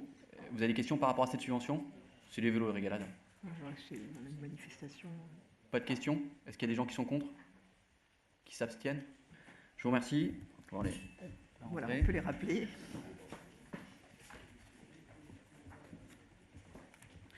Tu veux que je fasse la face? Yveline, la mission locale. Ouais, t'es élu. Ouais. Ah oui, bah oui. Alors, Yveline sur la mission locale, Oui, et puis dans ce cas-là, Philippe. Ok. Et Catherine aussi. Voilà, ceux qui sont dans la mission locale Sud-Vendée, s'il y en a d'autres. Non, il n'y en a pas d'autres.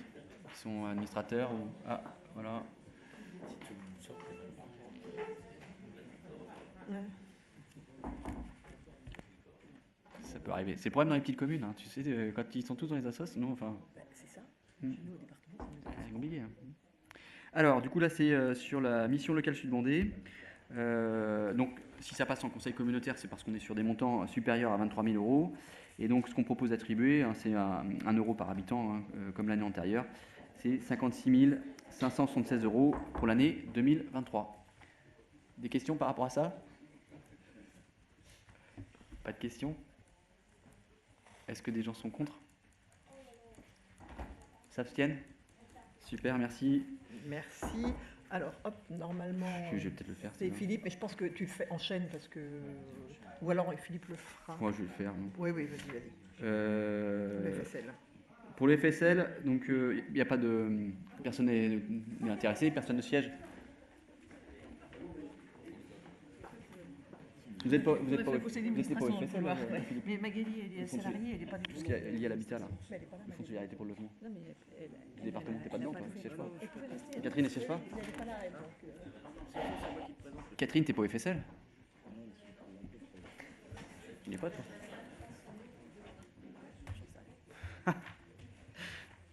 Arnaud non plus, non? Non, non, non, non.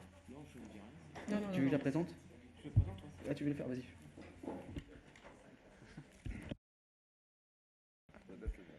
Je vais attendre. Voilà. Donc point numéro 27, donc participation au fonds de solidarité pour le logement, donc la FSL de la Vendée. Donc c'est une loi de 2004 qui a transféré au département la gestion du FSL.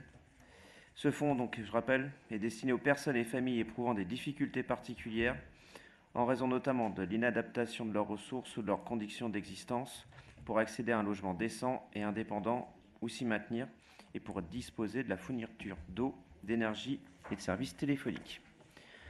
Donc c'est une compétence qui a été déléguée pour la gestion administrative et financière à la CAF de Vendée.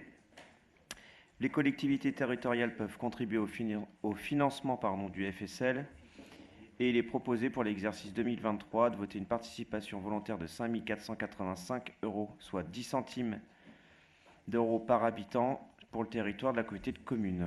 Donc est-ce qu'il y a des oppositions? Enfin, je ne pas demandé s'il y avait des questions, pardon. Oui, vas-y.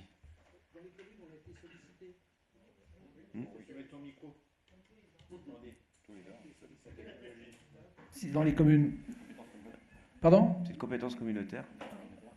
Ah bon, parce que je crois qu'on a dû avoir un truc comme ça, FSL, et on avait laissé. Oui, oui, mais c'est une compétence On a été communautaire. sollicité. Non, mais c'est parce que, en général, quand ta communauté de communes Ah bah participe, oui, c'est voilà, c'est les l'un communes ou l'autre, participent de toute pas. façon. Voilà. Mais on a été. Pour ça, je me suis posé la question quand on l'a voté. J'ai dit, bah, peut-être que la communauté de communes participe plus. Si, On n'a si, plus de si, sous. si. Ouais. Ouais. Ouais, bah, oui. J'ai bien. Mais ce jour-là, je n'ai pas réfléchi. Non, si, mais justement, ça dépend du vote, en fait, si on participe ou pas. Mais voilà. Bon. Est-ce qu'il y a d'autres questions ou d'autres remarques? Y a-t-il des oppositions, des abstentions? Je vous remercie. Délibération suivante, c'est sur le campus. Donc on alloue, comme tous les ans, une subvention au campus, espace jeune. Habituellement, donc c'est important de le préciser, parce qu'il y aura peut-être des questions, notamment pour les élus luçonnais. On alloue habituellement 30 000 €. Cette année, on va vous proposer donc un montant légèrement inférieur, 28 758 €. Tout simplement parce qu'en fait, on a une aide de la CAF qui auparavant nous était versée, qui là sera versée directement au campus. Donc on ne servira plus de boîte aux lettres. Pour eux, c'est complètement indolore. Voilà, c'est transparent. Mais simplement, bon, pour expliquer, si on vous interroge sur ce montant qui est moindre, c'est que ce sera compensé par le versement de la CAF que nous ne percevrons plus. Hein. Ouais. D'autres questions par rapport à ça? On aura le même problème sur Nallier, sur le ZE. Pas de questions? Est-ce que des gens sont contre? S'abstiennent? Merci. Et donc là aussi, subvention pour Nallier, l'office socio-éducatif. Donc même chose, on avait pour habitude de verser donc 81 100 €. Cette année, on va inscrire moins, si vous en êtes d'accord, c'est 60 846,15 €, parce que là encore, la CAF versera directement l'aide que nous percevions auparavant. Voilà. Donc, mais pour eux, c'est une nouvelle fois indolore. Et je rappelle, hein, comme pour l'espace campus à Luçon, on a des conventions d'objectifs avec l'un et l'autre. Hein. Quand on dépasse 23 000 €, on impose en fait derrière une convention d'objectifs. Des questions? Pas de questions? Est-ce que des gens sont contre? S'abstiennent? Parfait, je vous remercie. Et voilà. Merci beaucoup Nicolas pour cette présentation tout aussi dynamique sur la deuxième partie. Merci aussi pour les votes qui ont été faits. C'est important pour que nous puissions exercer toutes nos missions dans de très bonnes conditions avec votre confiance. C'est primordial. Voilà, on a un cap en effet qui est ambitieux, un cap d'investissement qui est ambitieux, mais qui est nécessaire pour le développement de notre territoire.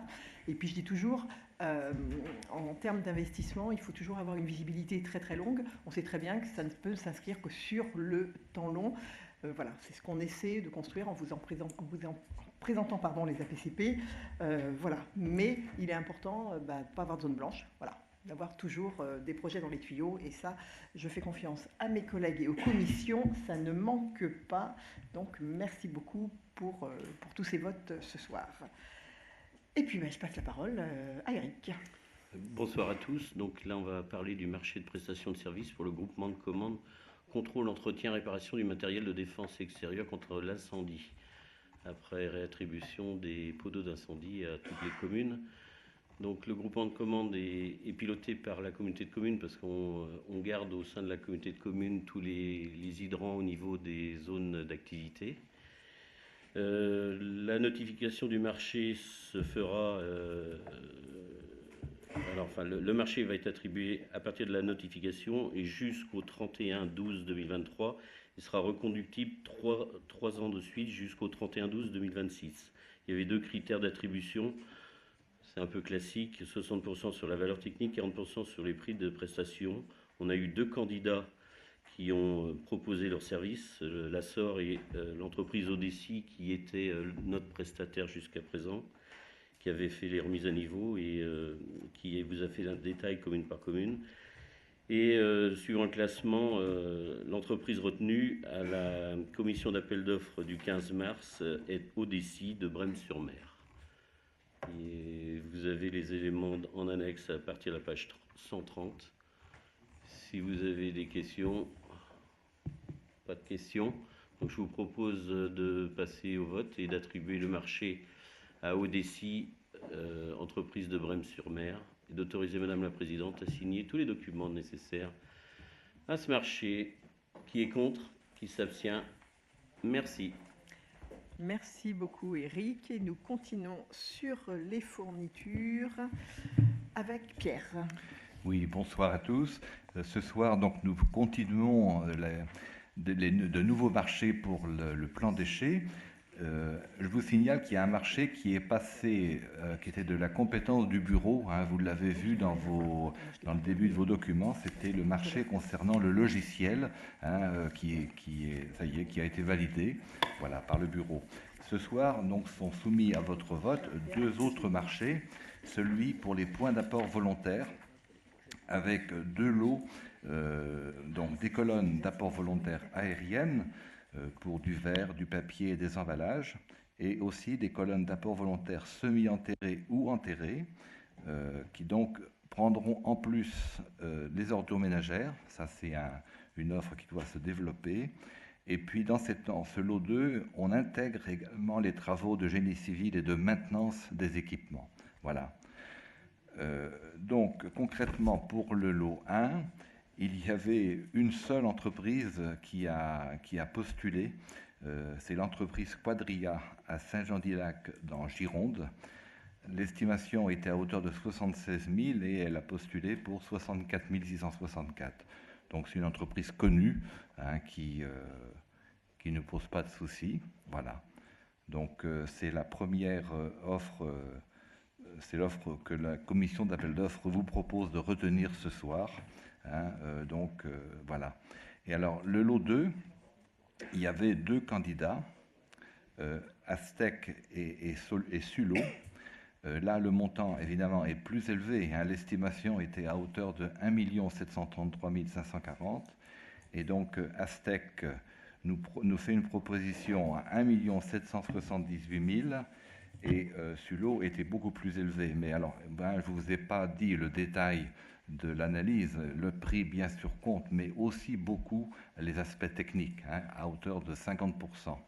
Donc, on vous propose ce soir de retenir l'entreprise Aztec, qui est de l'Alsace, Ensisheim, voilà, pour un montant de 1 778 925.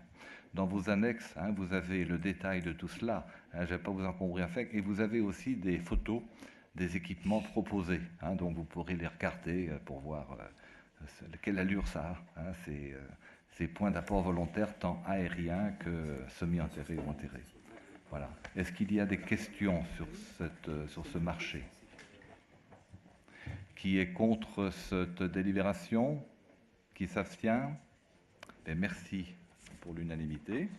Alors, deuxième délibération concerne la fourniture de bacs roulants pour les déchets ménagers.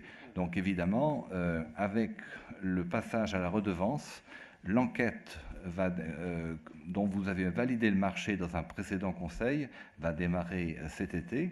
Et donc, en fin d'année, on proposera à tous les foyers un changement potentiel de bac, alors selon la vétusté, selon aussi le gabarit. Voilà. Et donc, il fallait qu'on ait un marché pour assurer le renouvellement de tout cela. Et donc, là, il y avait pas mal de candidats, 7 candidats. Voilà, alors je ne vais pas vous passer tout le détail. Là aussi, le prix est un peu plus important, 55%, contre une valeur technique à 30%. Puis les délais de mise en œuvre aussi, 15%, ça joue un rôle. Voilà. Et donc, à l'arrivée, l'estimation était à hauteur de 683 565. Et donc, on a une entreprise, Schaeffer Plastic France, qui se positionne à 736 890 et qui répond à tous les critères qui nous intéressent pour ce type de livraison, hein, en termes de solidité, de garantie, etc. et d'entretien. Voilà. Donc, à moins que vous... Est-ce que vous avez des questions sur ce choix?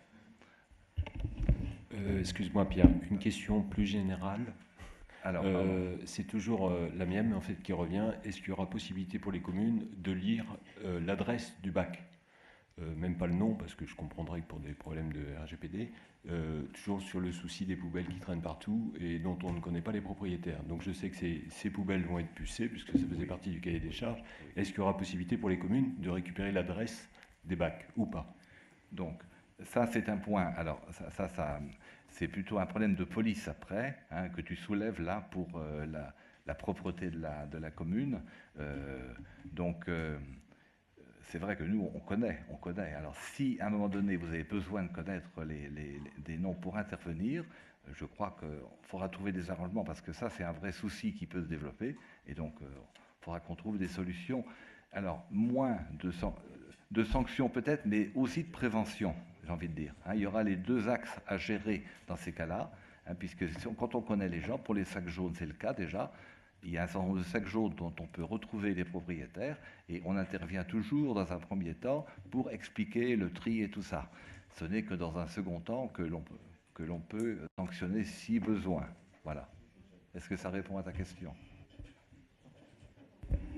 Oui, l'idée c'était de toute façon pas la sanction, mais c'est déjà d'arriver à retrouver le propriétaire du bac fautif. Évidemment, l'idée c'est pas de lui coller une prune, mais c'est d'aller le voir pour lui dire que son bac il doit être dehors qu'à certaines dates, quoi. Voilà. L'idée première c'est ça, Pierre. Ouais. Ok, merci. Ouais, tout à fait. Ouais. Autre question? Qui est pour valider cette délibération telle qu'on vous la propose? Alors, qui est contre plutôt? Excusez-moi, ça va aller plus vite.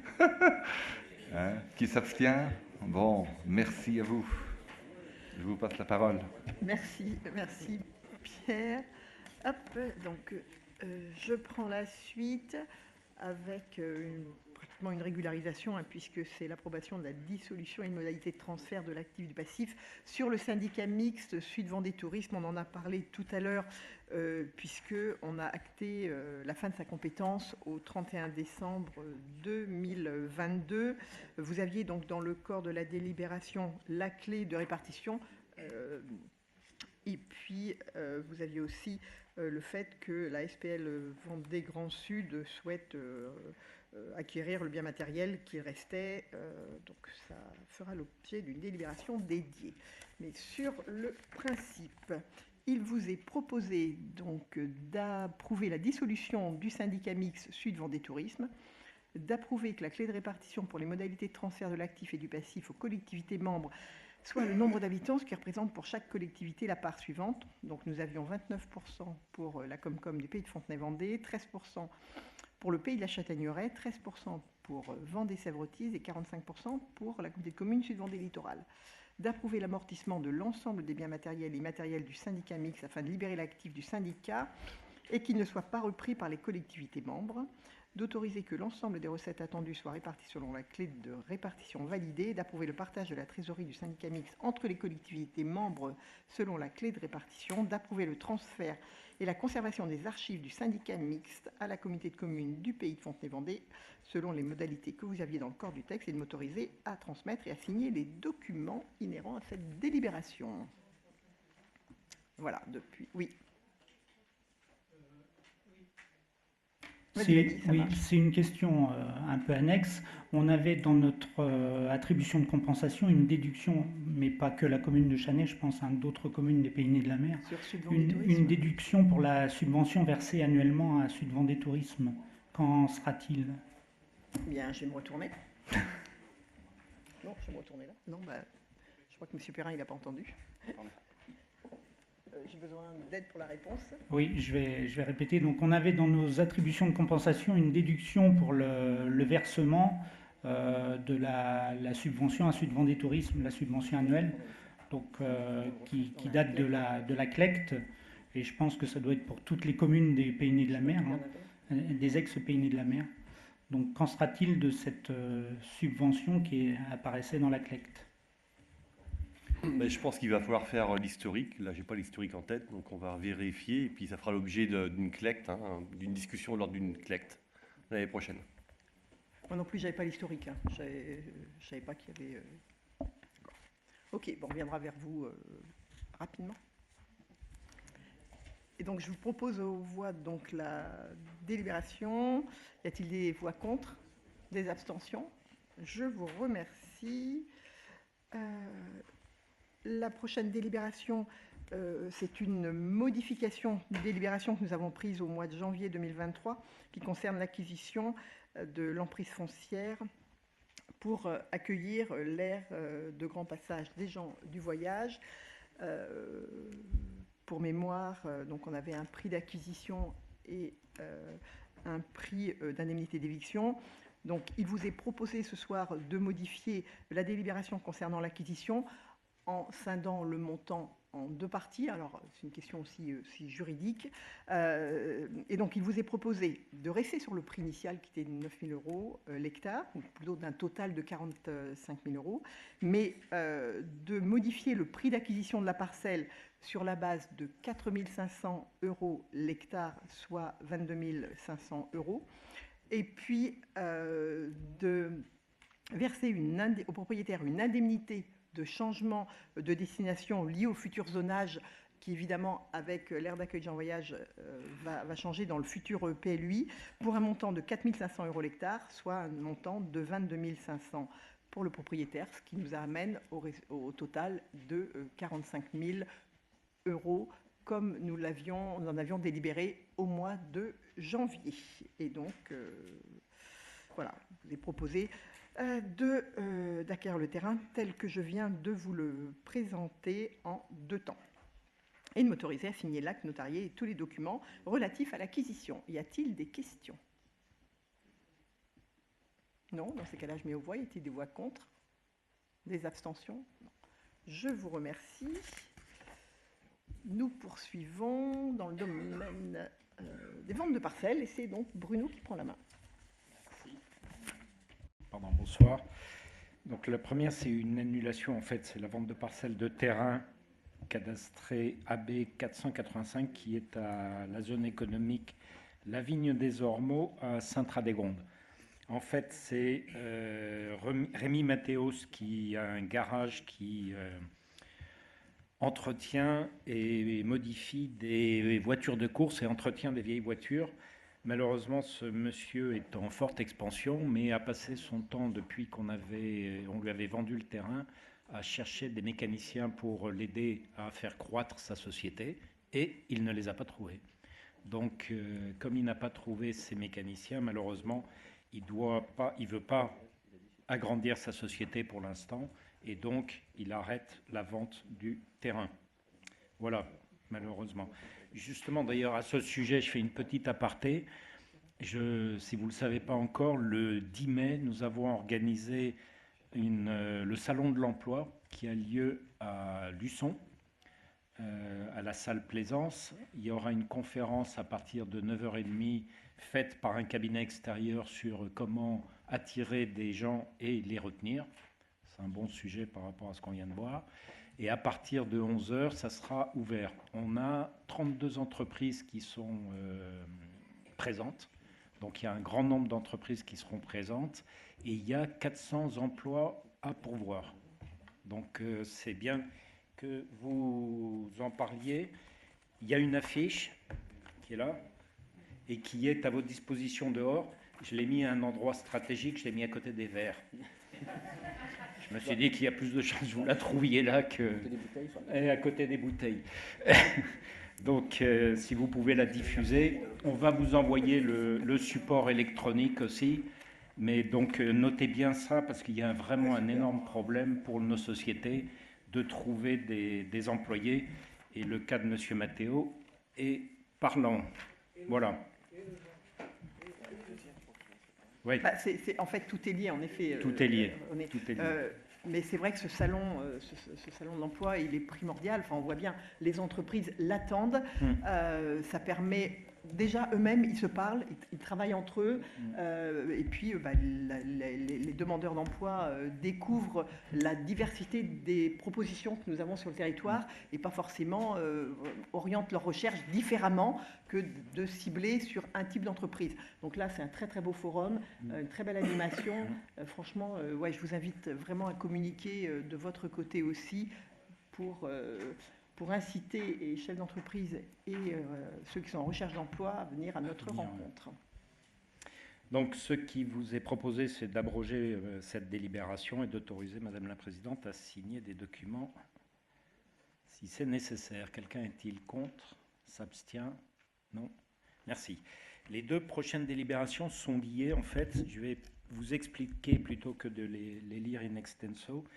C'est des sociétés Algis et Aluminia de Monsieur et Madame Corr qui vont créer une nouvelle chaîne de production sur ces entreprises.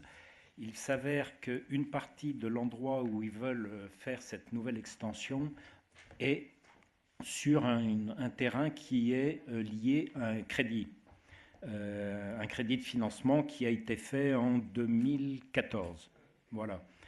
Ce qu'il faut, c'est donc enlever cette parcelle qui représente très peu, elle représente 757 mètres carrés, l'enlever du crédit bail, de manière à ce que la société puisse racheter le terrain. Ça va être une autre société d'ailleurs de crédit bail qui va racheter le terrain de manière à ce que monsieur et madame Corr puissent commencer les travaux.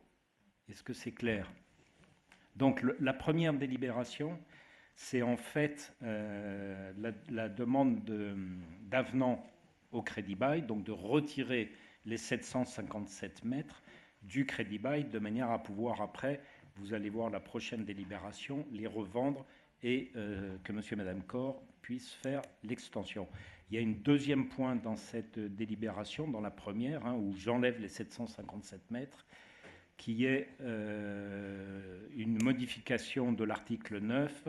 Je vais vous le lire. Pour les années antérieures, le prix de vente hors taxe sera calculé de la manière suivante. Le prix de vente sera égal au montant des encours financiers restant dus par le crédit bailleur à la caisse d'épargne et au solde restant dus au titre de l'échéancier de rachat du terrain par le crédit preneur, sans qu'il puisse être augmenté d'aucune indemnité de quelque titre que ce soit, laquelle serait prise en charge par la Comcom Sud-Vendée Littoral. Voilà, ce sont les deux modifications. Un, on sort. Deux, il y a en fait cet article qui permet de calculer le prix que je vais vous présenter lors de la prochaine délibération. Y a-t-il des questions? Non.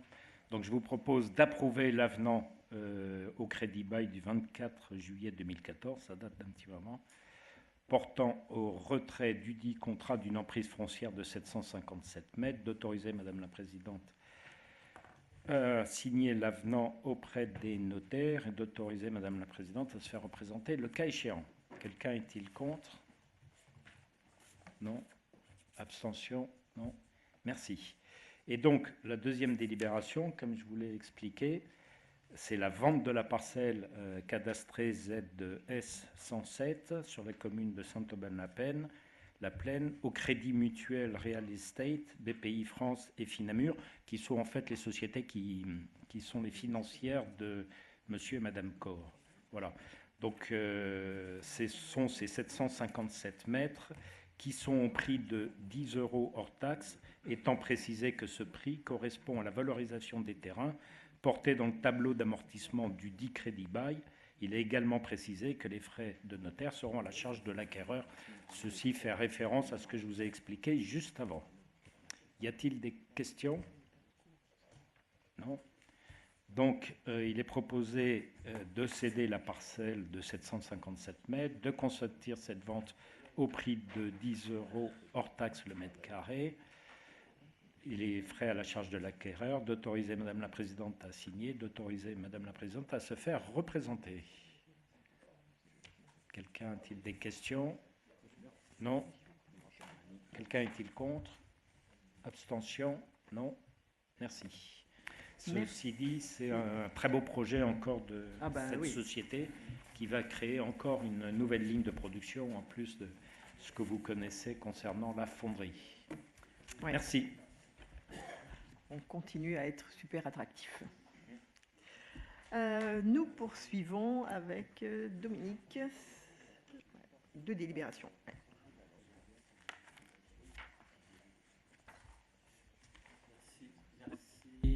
Merci, c'est bon. Merci, Madame la Présidente. Oui, donc 2 délibérations, là, ce sont sur des incidences environnementales, en fait, rien de bien compliqué. Il y a donc des études qui sont faites actuellement sur le projet de déviation donc du bourg de Saint-Michel-en-Lerme. À partir de là, donc, ces études font que, eh bien, il pourrait y avoir des incidences environnementales. Enfin, en tout cas, on nous demande, nous, d'apprécier si elles sont notables ou pas. Bien évidemment, la communauté de communes n'a pas de compétences techniques nécessaires pour évaluer celles-ci. On s'en réfère bien sûr au bureau d'études qui font ces études. Donc on considère simplement que dans le cadre de la procédure de mise en compatibilité du PLU de la commune de Saint-Michel-en-Lerme à l'issue de l'enquête publique, le projet de mise en compatibilité doit être soumis bien sûr à l'avis de la communauté de communes. Donc, et non à la commune comme mentionné en fait dans le dossier. Donc il vous est proposé d'émettre un avis favorable sur les incidences environnementales, qui donc pour le projet de déviation, si on veut qu'il se fasse, bien évidemment, je pense qu'il vaut mieux qu'on vote favorablement dans le cadre de cette démarche. Voilà tout simplement ce qui est posé sur cette délibération. Avez-vous des remarques, des avis particuliers? Non? Très bien. Écoutez, on le soumet à votre vote. Qui est contre? Qui s'abstient? Merci. Et la 39e délibération, c'est un peu dans la suite logique. C'est la même chose, mais là, c'est pour le projet d'une société, donc la SAS Corallium, pardon. Donc c'est un projet c'est une fonderie qui est donc qui utilise comme matière première des chutes de production, en particulier issues de l'industrie des huisseries métalliques et des déchets métalliques pour la production de billettes d'aluminium qui sont utilisés ensuite comme matière première. Donc là, c'est pareil, il y a des tableaux synthétiques qui permettent d'apprécier les incidences. La communauté de communes, bien sûr, ne dispose pas de compétences techniques nécessaires pour évaluer ces incidences. Alors, c'est pas sur il y a une erreur dans la délibération, c'est pas sur Saint-Michel-en-Lerme, mais c'est sur le Vendéopole. Donc, on considère que l'avis, bien sûr, on se soumet, nous, à l'avis de l'Agence régionale de santé et à la mission régionale d'autorité environnementale. On sait qu'on est donc en compatibilité dans le projet du Stradet. Alors ça ne nous pose pas de souci particulier à émettre un avis favorable sur donc, le tableau d'incidence environnementale notable du projet de cette société Corallium. Avez-vous des remarques particulières? Des questions? Non. Donc on le soumet à votre vote. Qui est contre? Qui s'abstient? Merci. Votez à l'unanimité. Merci beaucoup, Dominique.